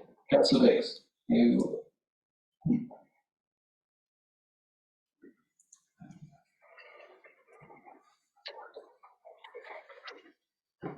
I thought we were just considering the full business case as opposed to considering and doing a comparison between two business cases. That wasn't my understanding. Yeah. I thought we were retaining Maylords there to ensure we had that fallback position as opposed to having a direct comparison. But again, Cabinet colleagues may disagree. That's my understanding of the wish of Cabinet. Point of clarification? No, sorry, Councillor Jones, thank you for your contributions, but I can't keep. We're having a debate at Cabinet, so. How is this compatible with your duty to make an evidence-based decision? We would be making an evidence-based decision on a full business case. Councillor Hurkett. I was going to say, if we are doing a full business case for the Shire Hall, which we are, and then that report is produced, we will actively consider that and the previous business case for Maylords. I don't think we would separate the two out because we're going to look at the evidence and be led by the evidence, aren't we? Our preferred option may be the Shire Hall, but if the report comes back and says that costs have escalated beyond what's reasonable, that's why we're keeping the Maylords option on. So I think it's perfectly fair to say we would consider both business cases to make sure that we're making the right decision at the time. I don't think we are Maylords to forget about it. I think it's a case. That's not the intention, but the intention is to proceed with a business case because it is our preferred option to see if it is viable and meets all of the aspirations that this Cabinet wants. So I think the amendment suggested, or the recommendation suggested as amended, delivers on that because we're doing the business case and then we're considering the business case and we're also considering it alongside the Maylords business case that's already been produced. I don't think that's a problem. But we're not going to be making that decision in isolation, are we? No, exactly. Councillor Dirk. Thank you, Chair. I think the word pause has been used. And that says to me that it doesn't go away, it's not cancelled, it's still there. And it will obviously be referred to if the business case doesn't stack up. And it's the word pause that I'm looking for here. Okay. So can we get clarification on the wording of option C, please? Do you mind if I stand up to look, because I cannot see either screen. We have to go and have a look to see what it says. Okay. Neither, just to clarify from my position on this, I would just be removing against existing plans for Maylord orchards. Okay, is Cabinet happy with that? But what I understand also other governments will have. My opinion is we need it because we will be considering the evidence. And I just think we'd be foolish, dare I say it, not to look not to do the business case and then look again at Maylords just to make sure we made the right decision. And that shouldn't be something we're scared of. We should be looking at all the evidence and making a decision on the evidence we have. Okay, so everyone's happy with that? Okay. Councillor Biggs, are you happy? Back to my cabinet conference, please. Okay. Right. Good. And thank you to group leaders for their contributions and for Councillor Chance putting those points forward. Appreciate it. Right. Okay. So we're now going to go to the vote. Right. We're now going to go to a vote. All those in favour of all recommendations? Okay. Thank you very much, and thank you for everyone's participation on that. Right, we will move swiftly on to the agenda item 8, which is the strategic investment proposal before us in Central Ward.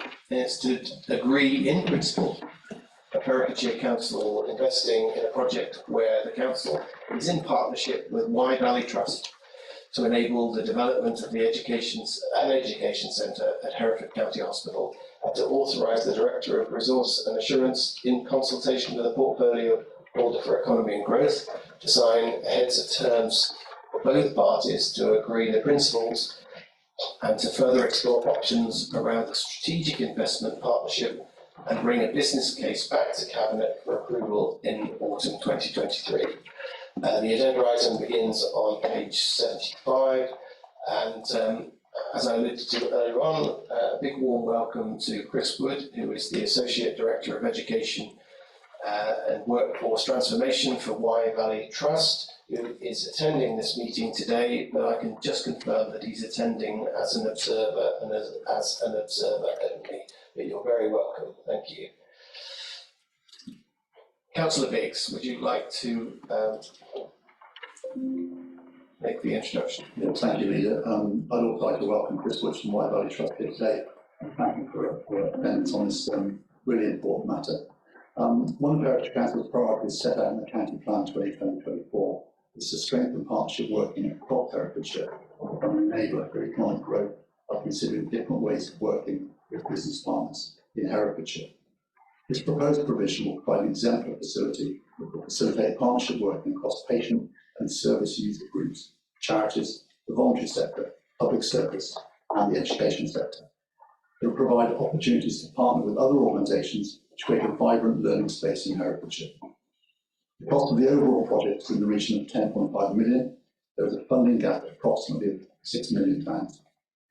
The Trust will approach the Council to see if a strategic investment partnership could be looked at to enable the project to progress onto a capital build. If staff are retained for the hospital, then long-term viability of the service is maintained, and the community will be able to use the centre with training and development on offer to Herefordshire residents, helping retain higher level skills within the county, thus growing the economy. This report is asking the Cabinet to agree the principle of exploring an investment model for this project and to find heads of terms so that a business case can be progressed to look at the viability and options around a potential partnership and investment model to support the vision of the Trust. The business case to be brought back to Cabinet for consideration in due course. We have a Section 151 officer here. If there are any technical questions, or at this stage, we are only asking to move to draw up heads of terms and the business case. Can I refer to some partnership? Councillor Stoddart. So the heads of terms will be agreed on the basis that there are no revenue budget pressures on the council, and that the investment model will be prepared as part of that business case, which will also form the basis that there's no budget pressure on the council. Thank you. Cabinet members? Councillor Logan. I just want to take the opportunity to say what a fantastic idea this actually is. When I decided to stand for election, it's projects like this. We hear too often that there aren't very many well-paying jobs in Hereford, and we should be trying to attract better jobs to keep young people in Hereford. Projects like this will do exactly that, and we should be supporting it as much as we can. Thank you. Councillor Swinglehurst. Thank you. Yeah, I understand this is just about getting to heads of terms, but I just want to get very clear in my head what the potential cost is to the council and what the risks might be. Because I agree with Councillor Hercombe, it looks to me like a no regrets thing. It's absolutely the sort of enabling work that we should be doing. I can see the enormous ripple of benefit that will come from it. But I just, almost some of those things that seem too good to be true, is it? Just so those two things really clear in my head, cost and risk. Thank you. Okay. So addressing both, so the first one is in discussions with the 151 so this will be revenue neutral to the council. From a risk perspective, no risk have been identified at this stage, as it's a very early stage of the proposal. And as the proposal then develops, then the risk will be adopted and addressed in the business cases report. Okay, any further comments from Cabinet members? I mean, I'd just like to say, the fact that the council could assist with facilitating what looks to be a fantastic facility for Herefordshire, as well as Hereford, the hospital based in Hereford City itself, I think is a really exciting proposition, and it's really if this was to go ahead, it would be a good example of where the council, in partnership with its partners, can facilitate great facilities for future generations and for education for this county. So I think it's vital that we see if we can help facilitate this kind of project, and it's exactly what I think we should be investigating. Councillor Biggs and then Councillor Mason. Yeah, if I could, it's really what doesn't come out in the introduction, but I think there are a couple of other strands to this that are really important to emphasise. This is drawing people that are potentially well-paid people coming and spending time in Hereford during their training to give them a good experience of Hereford, which they may well wish to come back and spend some of that money back with us again, or even reside here. But the other side is the community impact of our own residents, having the facility there to be able to improve, to grow and grow their skills base, to again earn more money and grow our economy in that way. I think those are two separate strands that are really important about projects like this. Councillor Mason. Again, apologies for being new to the Cabinet, so maybe this doesn't need asking, but my wife starts at Hereford Hospital this autumn, so do I need to declare an interest at this stage?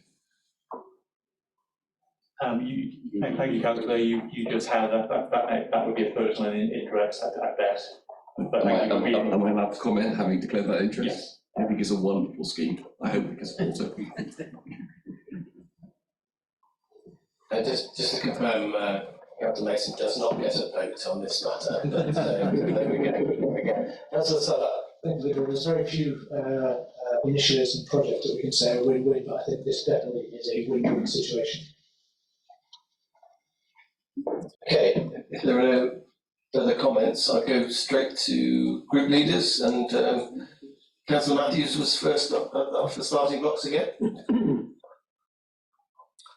Thank you, Leader. Just referring to page 77, paragraph 9. There is substantial positive community impact that will arise from this initiative. By investing in an education centre, Wye Valley Trust will be able to offer advanced staff training, which in turn will retain staff at the hospital with higher skills. This is the interesting bit. This will reduce the need for patients to travel out of the county to specialised hospital and treatment elsewhere. So that's quite to be welcome. So that's one strong point I pick up in the report. I'd like to ask the Cabinet member, are there any other hospitals in the adjoining authorities with similar facilities?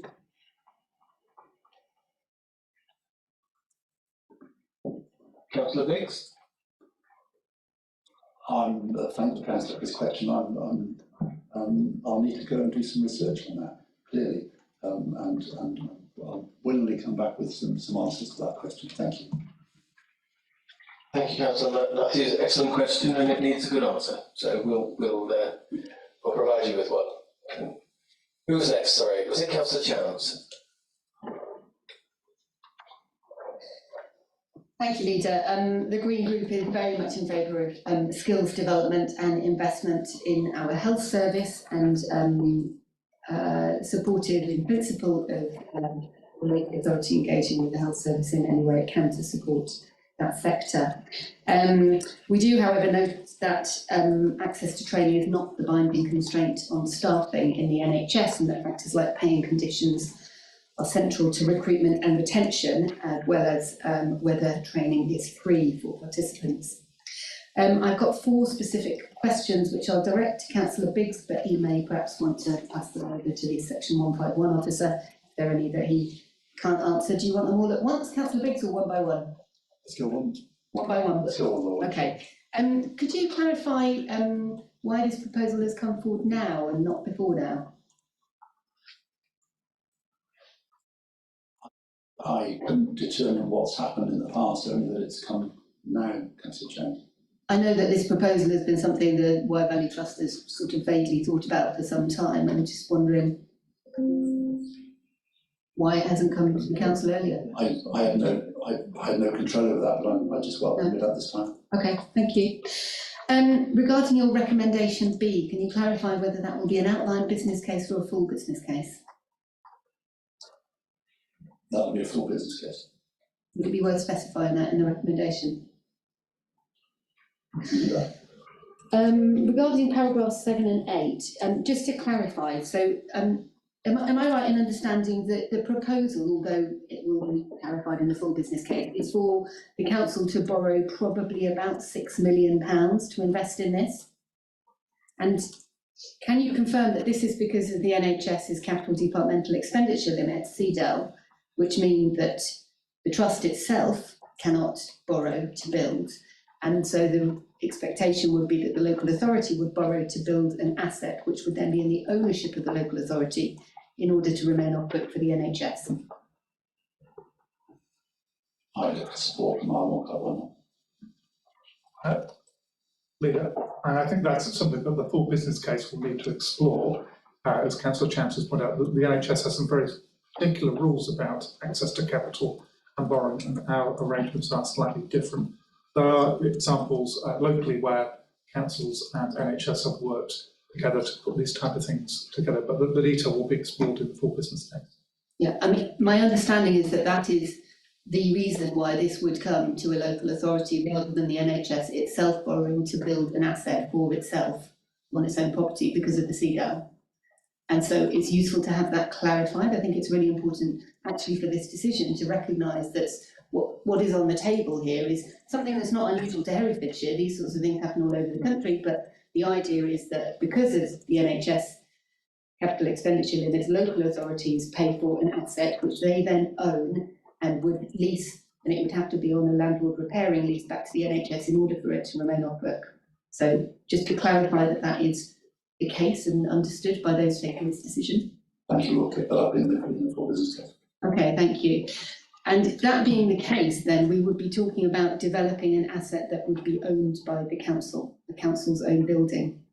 And therefore, regarding paragraph 14, I'm a little surprised to see that text, because clearly there are environmental impacts of every building project, and this could be seen as an opportunity for the council to take a proactive role, exploring this opportunity to ensure that the full business case is for a building is net zero carbon or as near as possible. And this would certainly be in line with our policy and practice in recent years, whereby all council funded schools have been built to at least Passive House standards. So can I ask the Cabinet member to confirm that that specification will be included in the terms of reference for this full business case too, please? All of the environmental impact assessments will be included in that business case. Yes, no, that's really not what I'm talking about. An environmental impact assessment is a completely different thing. I'm asking for assurance that you will commit to ensuring that this new building is built to net zero carbon standards, which is perfectly affordable and in fact will save both the NHS and the council money in the long run, and is compatible with our existing custom and practice as an authority for education buildings. Again, I think we'll be exploring that in the full business case, Councillor. then if you're not prepared to specify that now, then how is that compatible with this council's commitment to zero carbon net village goals? Do you want to pick up on that? You can't develop a full business case without being clear about the standards to which you will build the building. Thank you, Councillor Childs. I think Councillor Biggs has answered the question. Thank you. Is that a no? No, that it will be considered in the full business case, and that was the answer that was given to the question. Does that mean that the full business case will be for a passive house standard building?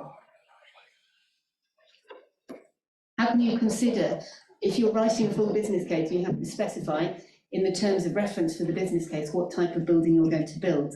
I'm providing the Cabinet with an opportunity to clarify now what are the minimum standards of the building that they will propose to build and own. Councillor, thank you, Thank you. Councillor Chance, I think your question is predicated on the assumption that Herefordshire Council will build and own the building. The heads of terms, with the decision we're taking today is just to go into the discussions and heads of terms. The actual process of building that and how it may be owned eventually will be considered in the business case, so it would be wrong to commit to something that we perhaps can't actually achieve. Because if we're not responsible for the building, we can't now commit to what you're asking. It needs to be, the proposal needs to be fully fleshed out in the heads of terms before we can actually issue any commitment to the environmental aspects you talk about. I take your point, Councillor Hercombe, but I appear to be the only person in the room who understands the reason, probably, why this proposal has come to the council in this framework, i.e. for the council to own this asset. Thank you, Councillor Chance. We take on board the points that you've raised and we've provided answers. So we'll move on, if I may. Okay. Councillor Hartley. Yes, thank you. Independents for Herefordshire are pleased to see that this administration is prepared to consider continuing engagement on this as a project. It was something, as Councillor Chowns has said, that has been in discussion for some time, and it certainly warrants further exploration and taking to the next stage.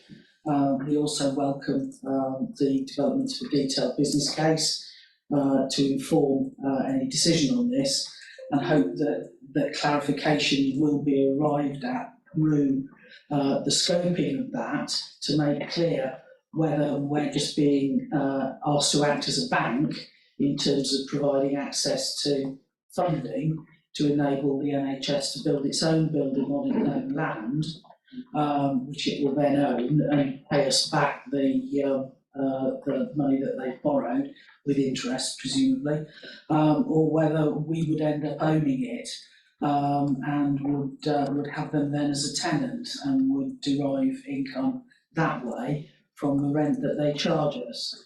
I think that's quite important because we have lessons to learn, if we haven't learned them already, about where we have shared accommodation. In the example of number 1 Ledbury Road, where it was owned by the health service and we had respite,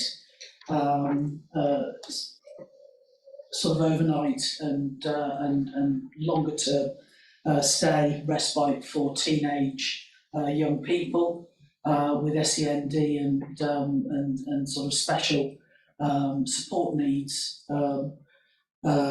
located there, and we had to exit that as a service when we no longer had access to the building. And equally with Hillside, south of the river, where we owned the building and it was leased to the NHS. There were complications with both of those relationships in terms of owning property and delivering services out of them. And I would encourage service areas and Cabinet to make sure that where there are relevant lessons to be learned from both of those case studies and potentially others, that we do that, so whatever the relationship is between the borrowing of the money that the health service don't have and the achievement of this, as what on the face of it is a really positive project, delivering a learning centre that will benefit not only the health service but other sectors of our community for years to come, is a success and is delivered in a manner which works for everybody. Thank you, Councillor Harvey, and thank you for exercising your corporate memory that goes back quite a way, so appreciate that. Councillor James. Thank you, Leader. I just say wholeheartedly endorse this. I thought it was self-evident of why it's done, the reasons we're doing it this way. It's done thousands of times throughout the country as a whole, and other projects and other things. The council has done it with other organisations, school board, for example, where we've done this sort of thing. And, you know, it's a commercial operation with little or no risk as far as the council is concerned. So I wholeheartedly endorse this, and let's get on with it. Thank you very much, Councillor James. Let's get on with it. Right, okay.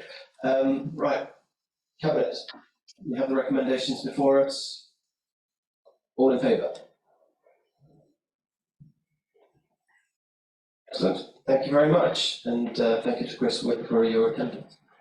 Right, we move on to the last item on the agenda for debate is the strategic agenda item 9, which is the strategic investment proposal on a special purpose site in the Blindwell ward, and it's to agree in principle, the principle of Herefordshire Council investing in an initiative where the council is in partnership with Hereford and Worcestershire Group Training Association to enable further development of vocational work-based skills across the county, and to authorise the Director of Resources and Assurance, in consultation with a portfolio holder for community services and assets, to sign heads of terms for both parties to agree the principle and to further explore options around a strategic investment partnership and bring a business case back to Cabinet for approval in autumn 2023. And the item begins on page 101 on the agenda pack. And again, I made reference to Mr. Morgan before, but we welcome Nigel Morgan, the Chief Executive of Herefordshire and Worcestershire Group Training Association, who is in attendance, but again, he's only as an observer. But you're very, very welcome. Councillor Braden, I hand over to you. Thank you. Yes, thank you, Leader. Once again, I'd like to welcome Nigel Morgan, CEO of Herefordshire and Worcestershire Group Training Association.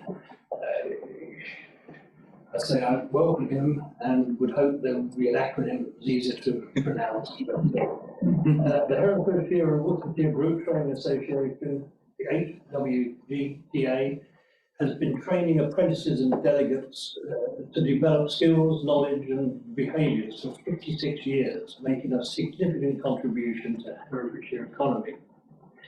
The centre has been so successful that it has outgrown its current operating centre, and there is a requirement for a new centre to enable further growth. The HWGTA approached this council to see if the council would like to explore an investment opportunity with the association based on some shared objectives around developing local people, increasing skills in the county and ultimately driving up productivity and economic growth. Herefordshires county plan has some clear objectives about the skills development. It states that we are committed to encouraging continuous investment in the local workforce and culture of lifelong learning in our community. It states that we strengthen the use of our assets. Work with organisations to be more creative in how we use and share our collective assets and increase our local investment, encourage and the development of new business and to explore new methods of financial support. Through this investment in skills development opportunity, it's likely that the county will attract a high quality and better paid employment and encourage entrepreneurship and innovation. The initiative will develop a more adaptable and a highly skilled workforce. By enabling HWGTA to grow and develop through investment, jobs will be created and a more local skilled workforce will develop, which will in turn attract business opportunities into Herefordshire.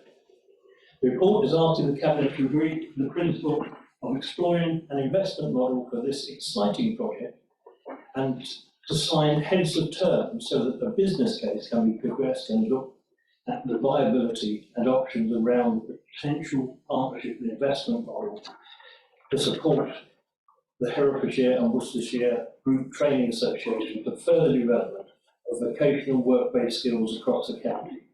The business case will be brought back to Cabinet for consideration in due course. We have the Section 151 officer here, and if there are any technical questions, at this stage, we are only asking to remove, draw up its of terms and the business case. Thank you. Thank you, Councillor Bramer. Any questions or queries from Cabinet? Councillor Hurd. Yeah, to save Councillor Chown's time, I thought we perhaps ought to adopt the previous recommendations so that it's a full business case, which specifies a full business case, and the second one is the environmental impact, is to make sure the business case picks up on any environmental impact this project now. Okay, thank you for adding those to the recommendation. Right, Councillor Swindlehead and then Councillor Hicks. Thank you, Peter. It's funny that these two have kind of come together because they seem to be quite similar in a lot of ways, and therefore my feelings are not very similar, which is it looks like a no regrets scenario. It's obviously aligns with our county plan. It's skills shortage can be a constraint on economic growth, and we want to get those higher skilled jobs, and we want a higher skilled population. So it makes perfect sense to me. So I'm going to say again, though, is it too good to be true? What's the cost? What's the risk? Councillor Stoddart. So thank you. The heads of terms, once again, will be agreed on the basis that there are no revenue budget pressures on the council, and that the investment model that will be prepared as part of the business case will also be on the basis that there are no budget pressures for the council. Regarding risks, no risks have been identified as a proposal at a very, very early stage, and as the proposal develops, I'm confident that all the risks will be identified and assessed. And similar to the previous item, I believe that yet again, we've done a win-win. It supports everything that this administration wished to do for the people of Herefordshire. Thank you, Councillor Stoddart. Councillor Hicks. Thank you, Leader. I've known HWGTA for quite some time and the work they do. It's worth noting, I think, with the organisation work with key Herefordshire businesses. Some of our largest businesses are working with them today. Apprenticeship provision, particularly in engineering, vital to those businesses going forward. And that's what we're going to see. They've reached capacity right now on their side. And so to increase capacity for that, in a key area that we know across the country, there's a shortage of engineers. We've got 10 migrants working with businesses to work on that same agenda. To help those key employers that we have across the country already, it's important. This will create more better paid jobs. That's the bottom line. Anything we do in this area will create more better paid jobs and give great aspiration to both young people and older. I would just raise one thing, if I could, with Nigel in the room. I'm particularly aware of the apprenticeship programme. People think all of the apprenticeships apply to young people, and they don't. Apprenticeships apply to every age of person. We have people reskilling through and taking up those options through. We need to make that part of our council communications, part of other ways in our skills team, our time with hiring in terms of young people, but also Karen in terms of the older group, because they have the skills agenda in their portfolios, but we're absolutely pushing to be talking about apprenticeships, and this is vital that we increase our capacity in there. Excellent, thank you. Any more comments from Cabinet? If not at this stage, we'll go to group leaders, Councillor Harvey, and then Councillor Giles. Yes, thank you, Leader. I welcome this as an initiative, as does the Independence for Herefordshire Group. We do have a question, though, about why there is a suggestion in the report that the location is Skylon Park and the enterprise zone. There are economic development plans that have been put together for each of the market towns, all of which have employment sites that are looking to bring forward new tenants, and taking a whole county approach, as you've just done in terms of reviewing the options for the location of the library, would be good in this case. This is going to be a whole county asset, as the training centre has been up until now, and finding the right location for it. Might be Skylon Park, but might well be one of the market towns. They're all well connected. They've all got pluses and minuses associated with them, as has the enterprise zone and Skylon itself. And indeed, the enterprise zone does actually have some very clear indicators in terms of the kinds of businesses that it is looking to attract. So making sure that we're putting an important facility like this in the right place for the county would be good as part of any business case that's taken forward for it. And I would make a plea that we take a whole county view on where the right location is. Thank you for that comment. Councillor Terence. Thank you, and I'll start by expressing my gratitude to Councillor Hercombe for asking two of my questions, or two of my points, before I had a chance to get to them. Just kind of as background, the Green Group fully supports skills development in Herefordshire, recognises the need to do that, and recognises the need that companies that work in the field of skills development provide a valuable service with social value. The question for the local authority, I think, is about how to get best value for our investments and to ensure equality in how we direct our funding, and to carefully explore value for money and the risks of any proposal like this. So although recognise the kind of the positive potential of an investment like this, as colleagues have stated, I do have some specific questions. So Councillor Bramer, paragraph 3 references the full design being already completed, and I just wonder why it's not attached as an appendix. We had an appendix to the previous report on this agenda. Is there a reason? No, I haven't seen a design. Sorry that it's not here to tell you this, but I haven't seen it. Well, the report says the full design process has been completed, so I'm surprised to hear that you as Cabinet Member don't even have that information. Moving on to my next question, Councillor Bramer, please can you clarify the process by which this proposal has come forward? So it seems to be, and perhaps you can confirm this, it's a request for the council to invest in property for a private company. Clearly, that private company creates social value. That's absolutely not disputed, although it's not quantified anywhere in the report. So do very many businesses create social value, and there's more than one training company in Herefordshire, for example. So I'm wondering what the process is by which this particular request for investment has come forward to the Cabinet. Is the council open to proposals from other businesses that may be in a similar position where they have a shortfall on the costs of building their proposed new premises? What's the financial envelope within which you consider such proposals? And what if the process is for other businesses to apply to the council for this type of support? Thank you. I'll pass you over to the Chief Financial Officer. Thank you, Leader. As the paper states, there's been an ongoing conversation with the organisation and the council about Skylon Park.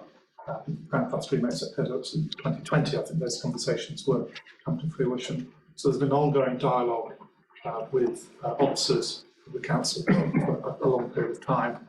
I think, as the paper references, a point has reached in the negotiations HWD have with their potential purchaser, where the offer has meant that they are able to start to progress it. So it's a conversation going for a number of years with councillors. We've got to a point where we shared it with the portfolio holder, and hence the paper coming here. Thank you, Andrew. I think others may not be able to hear you terribly well as well. Could you clarify my other questions? Is the council open to proposals from other businesses that need this type of support? And what's the process for businesses to apply to the council for that sort of support? The council has a big economic plan that it's working up and it is engaging with the business community. So we have a lot of engagement with businesses and going through those. And I think we're open for business. The news, so the council is interested in speaking to businesses and understanding their challenges, how best we can help them solve those. Okay, thank you. I have more questions. The environmental impact thing was the paragraph was unnumbered, by the way, but I'm glad that you've picked up on that point, Councillor Hurken. Next question, equality duty. So paragraphs 19 to 20. Can we be assured, please, that the full business case will consider the equality dimensions in terms of the training opportunities that are provided? For example, what are the demographics of the population that will be served by this particular resource? And if, say, more young men are served than young women, perhaps we may want to be assured that effort is put into shifting that. Councillor Hicks? I think, in all honesty, Councillor, we're working with HWGTA. They're an organisation that operate similar provision in Worcestershire and similar provision here, and it would be within their business model and how they approach that. We encourage them, and we can correct them and have thoughts on it. But I don't think we've got any business in meddling with their business model. It's just that if we're being asked to invest £2 million in one particular company's property, do we need to consider dimensions such as equality, environment and fairness for other companies operating in the same space? We're just working with an organisation now in a property as opposed to reconfiguring their business. Okay. Councillor Charles, I look forward to engaging when this returns to Cabinet with more detail. Okay, thank you. Any further questions? No. No. Okay, Councillor Matthews? Yeah, very briefly, Leader. I don't know whether it's an advantage or a disadvantage to be sat next to the Chief Executive who's bringing this project before us today, but he did lecture me beforehand and convinced me that it was a viable project. So I can see, provided it's any money that we're putting into any project has to be properly and thoroughly looked at, making sure we get value for money. Subject to that, it has our full support. Thank you, Councillor Matthews. Councillor James? You too. Excellent. That's the best comment I've heard all day. Thank you. Right, okay then. So if there are no further comments, then the amendments. Oh, sorry. Yes. The location. Yeah. Okay. Good. Thank you. Take that up. Yeah. Well, this is the organisation that so it would be done by HWGTA to determine where they would choose to locate themselves. There are some significant benefits of being horticultural with the number of businesses. I imagine that they can work with the scale of businesses that they support. But in fairness, they are an organisation that supports the county, probably outside the county, I would say. So we would be mindful of echoing those messages back into HWGTA that they are a county-wide supporter. But I think at this point they're in a position to determine where they would locate themselves. Yeah, thank you for that. I think that the point for me is that if the council continues to support development only on land that it owns itself and only in Hereford, then it will continue to be Hereford centric in its view and not taking a county-wide approach and continuing to require that people who live in the market towns and in rural areas drive into the city, or heaven forfend that they might be able to get on a bus that suits them.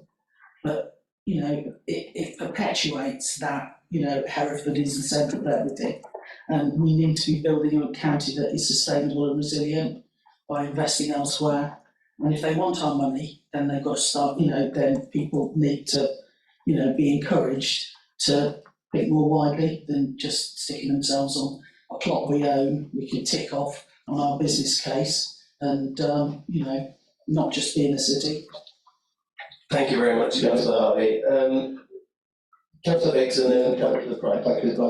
I really appreciate and thank Councillor Harvey for the comments. And I look forward to bringing other discussions to table with you. But I'm sure you can really support it when we look across that wider county employment map. Herefordshire, that's the centre of everything.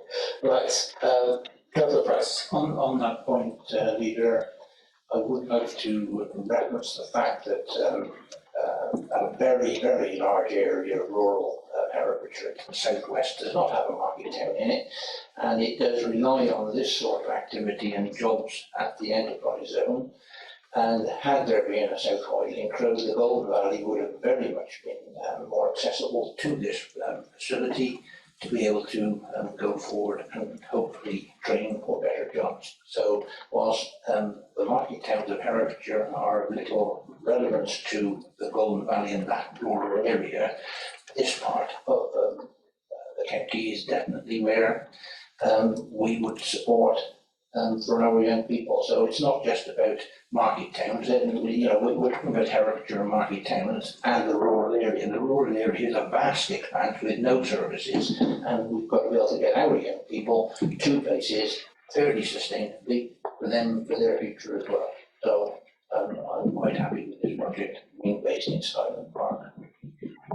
Thank you, Councillor Price. Very good point. Well, Leader, if I may, sorry. I really welcome the points from Councillor Price on that, and look forward to him getting behind the initiative for the station upon Trilus as a route by which people from exactly that area will be able to get sustainably into locations like Skyland Park. Okay, thank you. Just a point on that, I do absolutely support the station idea at Trilus, but I'm not yet made up my mind about it. We will see the evidence on the plan when it comes to full business case. Okay then, if I can bring everyone back on track, can we now, we have the the proposal before us with the amendments that Councillor Harcombe has put in. All cabinet members, can you vote please? All in favour? Thank you very much. Item 10 is the closure of the meeting, and I would like to thank everyone for their attendance, and I would like to thank group leaders and scrutiny chairs for their contributions. Scrutiny chair for their contribution, really helpful to the meeting, really appreciate it. And the next meeting is scheduled for 2:30 at Thursday on the 28th of September. And before I close the meeting, special thank you to Sarah Buckery, who is leading the role at supporting Cabinet. She's done a sterling job looking after Cabinet, making sure all of the minutes and agendas are done, behind it. Thankfully, Sarah, sorry to embarrass you, but you're not leaving the council, you're going on to another new role, and we wish you all the success with that new role. But thank you for all of your effort keeping the Cabinet on track. So thank you very much.